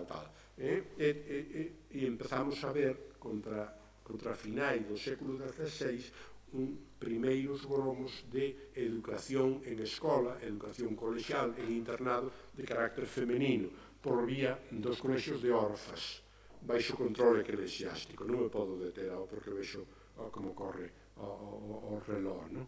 Ou seña que as constitucións sinodais do século XIII de Tui, que os maestros de niños enseñen en buenos libros, non? Aí corre a escolarización primaria no 17 corre por manda da Igrexa e aina, sí. No 16 e 17 volvemos a ter unha ristra de nomes, non? O Álvaro Cadaval, humanista, Alfonso de Ulloa anda por Ferrari e traductor en Italia, hai os navegantes, xa media dúcia de navegantes e pilotos de Pontevedra, tamén Hernán Gallego, Xoán de Nóvoa, dende Maceda para Lisboa, non? Díaz de Cadórniga nas letras, Rodrigo de Mendoza, Diego de Acevedo, os Monterrey, claro, Monterrey son os que cuidan para que a Universidade de Santiago se poña en marcha, non? Pedro de Castro de Carballido é medicina e médico dos duques de Mantua. Mourelle de la Rúa no 17 de Corme conoce as materias de navegación, de pilotaxe, de astronomía, etc. Pedro Fernández Guán é traductor, Juan de Guzmán desde Pontevedra é traductor, Ordóñez das Seixas no dereito, Seixas e Lobeira escribe unha obra de navegación importante no século XVII, ben notable. Bueno, claro, había máis sevillanos e había máis gaditanos que escribían sobre artes de navegación, claro que había máis lisboetas, sí, pero tamén hai algún aquí, entre nós. Diego Sarmiento de Acuña é un bibliófilo, Tomás de Lemos é un teólogo, que probablemente teño sin estudiar, non é o meu caso tamén, pero foi un dos que xudgou a Galileo. Pero, como teólogo do seu tempo, era ben apreciado e, en fin, a súa obra está editada en Lyon, me parece, non? En latín, unha persona recoñecida, en fin, en Ribadavia, na praza de Ribadavia, teña ali nunha casa a placa de Tomás de Lemos, tan orgulloso de calir a cera. Quen era iso? Non sei, pero ali está a placa, Juan de Puga e Feixó era un xurista notable, Pedro Fernández de Castro, sétimo conde de Lemos, claro, que lle pregunten a Cervantes, que lle pregunten a Lope, que lle pregunten quen era, que cartos lles daba este, e máis, non? O Andrés González de Barcia, non? A decir que crea a biblioteca, é importante, a biblioteca hispanoamericana fora, non? En fin, non foi doado dispoñer de escolas do común, non? Ainda chegando ao século da Ilustración, en 1770, duancos, xa construímos unha casa, a manda testamentaria, situamos aquí, as escolas xa están preparadas coas mesas e bancos necesarios e as alacenas correspondentes para o resguardo de papel. Non é fácil, en fin, etcétera, etcétera, non? Non me deteño, non? Ou os monxes de Oseira. Este sí, vou parar aquí. Como era un pouco a visión, non nos ha de extrañar, é do tempo, os monxes de Oseira. Hostia, Carlos III dice, pídolle aos mosteiros, en fin, que fagan labor escolarizadora, non? E os monxes din, pois vamos a isto. En fin, en Oseira, ademais, unha das casas que rodean o mosteiro de Oseira, pois era a casa do estudio, non? Con internado capaz para 40 nenos. Dice, para aprender la doctrina cristiana, la lengua castellana, a leer y escribir, pero no la gramática ni otra facultad, de modo que con dicha enseñanza sean restituidos a sus padres a la edad de 10 o 12 años, que es la competente para que puedan aplicarse a la agricultura o a las artes y oficios. Y a fin de que no se aparten de esa inclinación y no extrañen después la vida de sus casas, se ha prevenido sabiamente que el vestido de los niños en la escuela sea aseado, pero vasto y humilde, sin distintivo alguno, cual corresponde a hijos de labradores, y que su alimento sea el común de las personas de su clase. A ver, ¿qué se van a creer? Este establecimiento, tan propio de la antigua disciplina monástica, ha merecido particular aprecio del piadoso corazón del rey, y a la menor insinuación de su majestad se han propuesto imitar este caritativo ejemplo los demás monasterios de la orden cisterciense y los de la congregación de San Benito.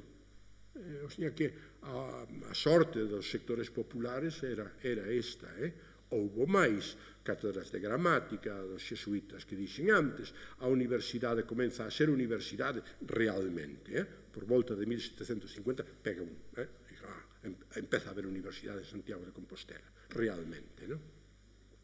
Aumento paulatino de número de escolas, un chisco en educación femenina, a Ferrol, o Arsenal convirte nunha escola de matemáticas, unha escola de linguas, de francés e de inglés, ou unha escola de pilotaxe de barcos, hai un hospital, para a marinería, a alta marinería, fórmase aí. Temos que falar do Consulado do Mar da Coruña, onde hai escola de náutica e de pilotaxe igualmente, quer decir que as matemáticas, a física, algo a química van entrando, non?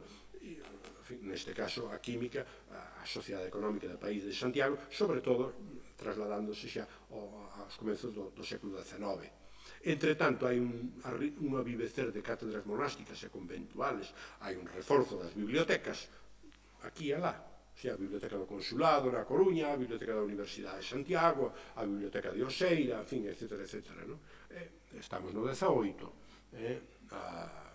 Feixó, non me deteño nel, e o noso padre Sarmiento, non podería silencialo neste recorrido que de aquí en 5 minutos van ser así, pum, pum, pum, pum, perdonaredes, e entenderedes. Tomei a pluma para escribir estes pregos, compadecido da xuventude galega que tanto tempo ocupa en estudar unha lingua que ignora por outra lingua que non sabe, sendo así que na súa lingua nativa que mamou ten os principais fundamentos para entender con máis facilidade o latín e con máis perfección o castelán se despois se dedicase a este dialecto. Oh, bonito esta, non? Sí. Dice, a un mozo galego que mostre inclinación a saber latín, débeselle animar deste modo. A maior parte desa lingua xa sabes, con só facer un pouco de reflexión sobre a lingua galega que falas. Procura antes recoller moitas voces galegas e frases, oindo falar a moitos, e cantos máis rústicos mellor. Agora xa a cousa non está tan clara tampouco. E logo coñecerás o que che digo e prometo. Un aplauso para Feixó, non? Para Sarmiento. Entramos no 19, van ir agora así, porque xa, en fin, perdón, é un pintor suizo, pero traslada moi ben o tempo unha escola, por aí 1830, tal cual, podría ser unha escola galega polos datos documentais que temos, non? Nela hai nenas tamén, en fin, uns pupitres así moi básicos, todavía os hai máis básicos, en tempo superior, en tempo máis adiantado, non? Os nenos están aí a ver que ese dixo non sei que, non? En fin, a ver como unha xostra, bueno, en fin, un tabuleiro, é bonita, non? En fin, bueno, a penosa, o sistema, o que conocemos como sistema educativo en Galicia, sistema educativo español, é unha operación que se empeza a fraguar fundamentalmente a partir de 1840, ou nos anos 30, final de anos 30, non? Non podemos falar de antes. Cando fala de sistema, non? Un sistema político, un sistema nacional, e iso alcanza tamén a Galicia, claro. Temos un inicio por aí nos anos 20, 30 ou 19, o Colexio de Humanidades de Monforte como exemplo de outros varios colexios de humanidades, donde antes estivera o Colexio dos Xesuítas en Monforte, non? 1845, de aí para diante, os institutos de bacharelato, sobre 1849 as escolas de comercio, sobre 1849 hasta os 60, 62 as escolas de magisterio, nas cidades galegas, Santiago de Compostela, non? A USC, escenario de algúns debates ideolóxicos, quería aludir, son importantes, pero xa en 1870, non? Profesorado dos institutos, algún profesorado é profesorado académicamente moi ben formado, xa son funcionarios do Estado, que pode ser catalán, que pode ser zamorano, zaragozano, almeriense, non? E que algúns deles hai nos conservadores, pero hai nos xa liberais, hai nos positivistas, hai nos amigos da ciencia, amigos das liberdades, o sea que eso é un asunto co que hai que contar para o escenario galego, non? Contra a final do 18, movimento societario, fundacións americanas, un certo activismo didáctico, non? Prensa. Hai, entre 1854 e 1936 hai 50 e tantas cabeceiras do profesorado de prensa, o sea, o profesorado sempre en castelán, contra a República hai algún testiño en galego, pero este é un exemplo, o profesorado gallego. E este é un exemplo dunha das sociedades de América nas construcións dos emigrantes. Entramos xa, iso era un pouco antecedente do século XX, entramos con algunhas imaxes, 1820 e tanto. Titulei así O rostro da terra, porque é unha escola do condado, pero nenos e nenas, non? Van varias imaxes. 1912, entre ir á escola e ir ao instituto provincial, hai clases, verdad?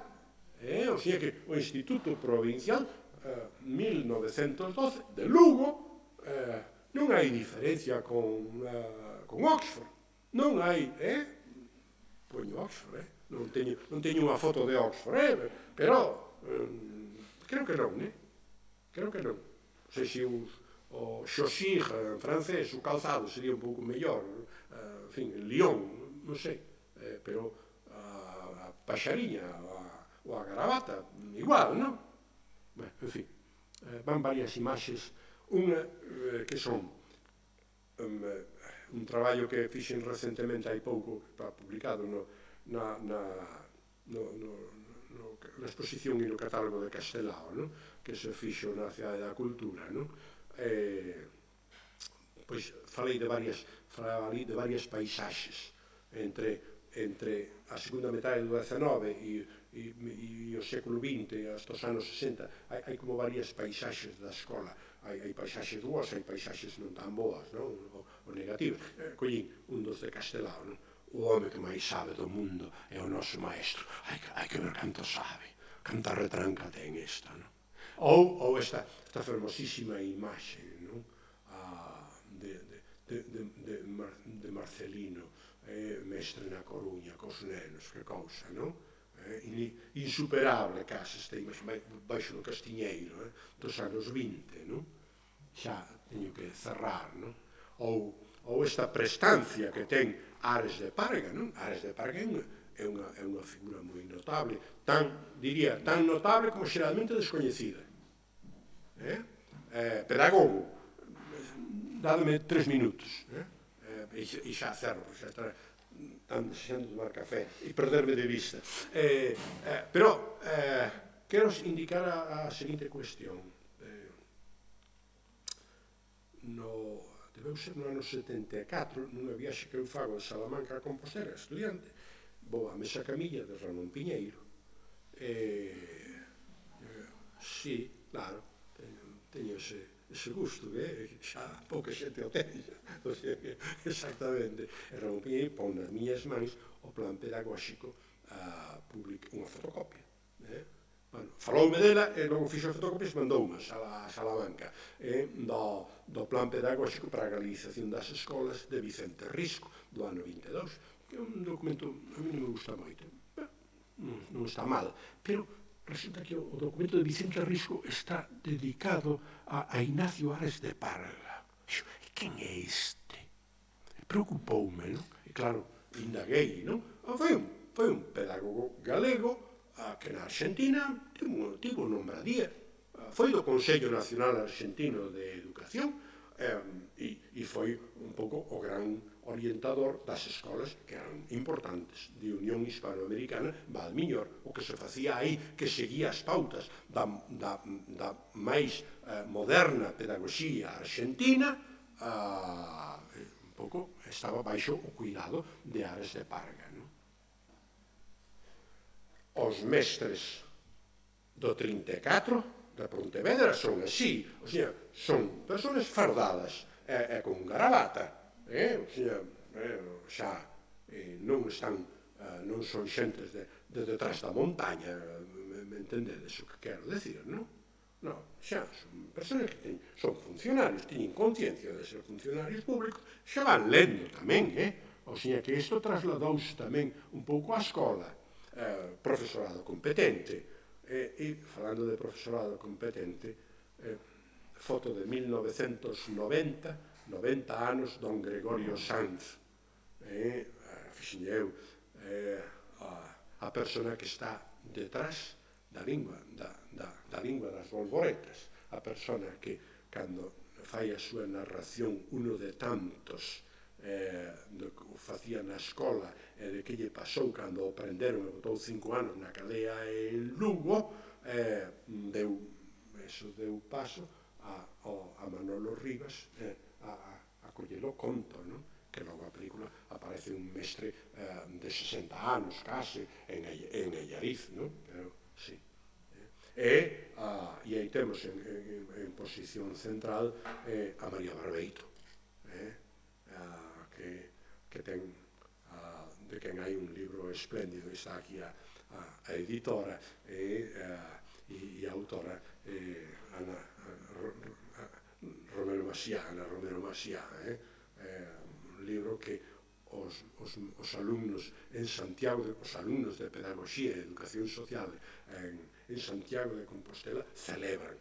Len, non sei se os compran todos os exemplares, non sei se hai negocio negro, pásame a fotocopia, eso non o sei, pola miña man non, pero que o len e que o celebran, sí, é que creo que o van a seguir facendo, proxectando o ensino medio, o Instituto Santa Irene,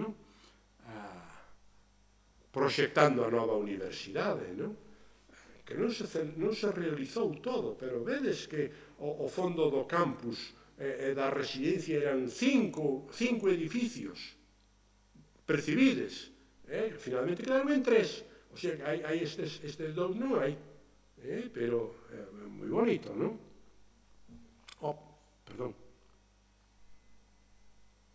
debeu quedar unha ficha en blanco, sí. Mais chegou a longa noite de pedra e os fusilamentos e a represión brutal, unha escola franquista.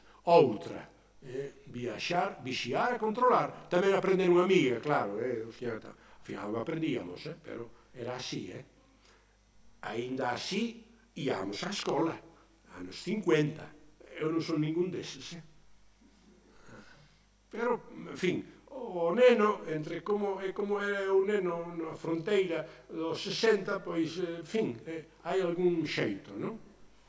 E íamos á escola, porque con todo, había algunhas mestras cariñosas, como a de Balbino. Esta non é a de Balbino, pero podería ser, non? A foto que hai anos me pasou unha alumna e digo, que foto máis bonita, non? E mira como son o pupitre, e é de comenzo dos anos 60, é unha foto galega, manda carai, Foron andando diante, termino aquí, quédame dúas, foron andando diante e acompañáronnos. Apañei a foto que tuve unha ocasión de facerlle a Belino, conocéndolo, e Marta Mata, en Santiago, digo, foto. Eu falei máis veces de Antía Cal e do Rosalía de Castro, pero esta semana, o luns, tuve unha ocasión de axudar na presentación dun libro que escribiu sobre o movimento de mestres de Pontevedra, Miguel Barros, non? E ali apareceu Tata Viñas, a directora do Martín Codas, a filla do inspector Viñas, galeguista, en fin, impulsor de edicións Castrelos. E dixe, Tata, unha foto. Onte, esta puxen ás 11 da noite, estaba cansado, toda a tarde poñendo, digo, sinto moito, vai esta. En fin, e por iso acompañáronnos, non? Bueno, é parte do traballo novo a facer, e a escola algo mudou, fixémola mudar, quen aquí estamos, quen aquí estamos, non? E ali tamén, probablemente tamén, non? Aquí barrendo para a casa. E debemos seguir. Entón, o ensino en galego está no seu dereito, foi unha campaña que propiciara a Mesa pola Normalización e que contribuímos outras organizacións. É unha imaxe bonita, non? E a idea de que está no seu dereito. E a ficha, e que lle poño? Pois poñolle un Celestín Frené, técnicas de Frené da escola moderna. Isto sí que é o último. É un regalo para as editoras e os editores, e estou me xa escapando, perdón. Dice, é un agasallo que Casiodoro, que era do século VI, traslada a través de min para as editoras e os editores de hoxe. Eu confeso que de todos os traballos corporais que vos poidan convir, como se fora de sus editores, non? O de copiar libros foi sempre editar, non? Foi sempre máis do meu agrado que ningún outro. Tanto máis canto neste exercicio o entendemento se instrúe coa lectura dos santos libros, e que é unha especie de predicación para os outros, a quen estes libros se comunican. É un xénero de predicar coa man, convertindo en linguas os dedos. É publicar, calados, as palabras da saúde ás xentes. En fin, combater o demo coa tinta e a pluma. Cantas palabras escribe un anticuario, son outras tantas feridas que recibo demo.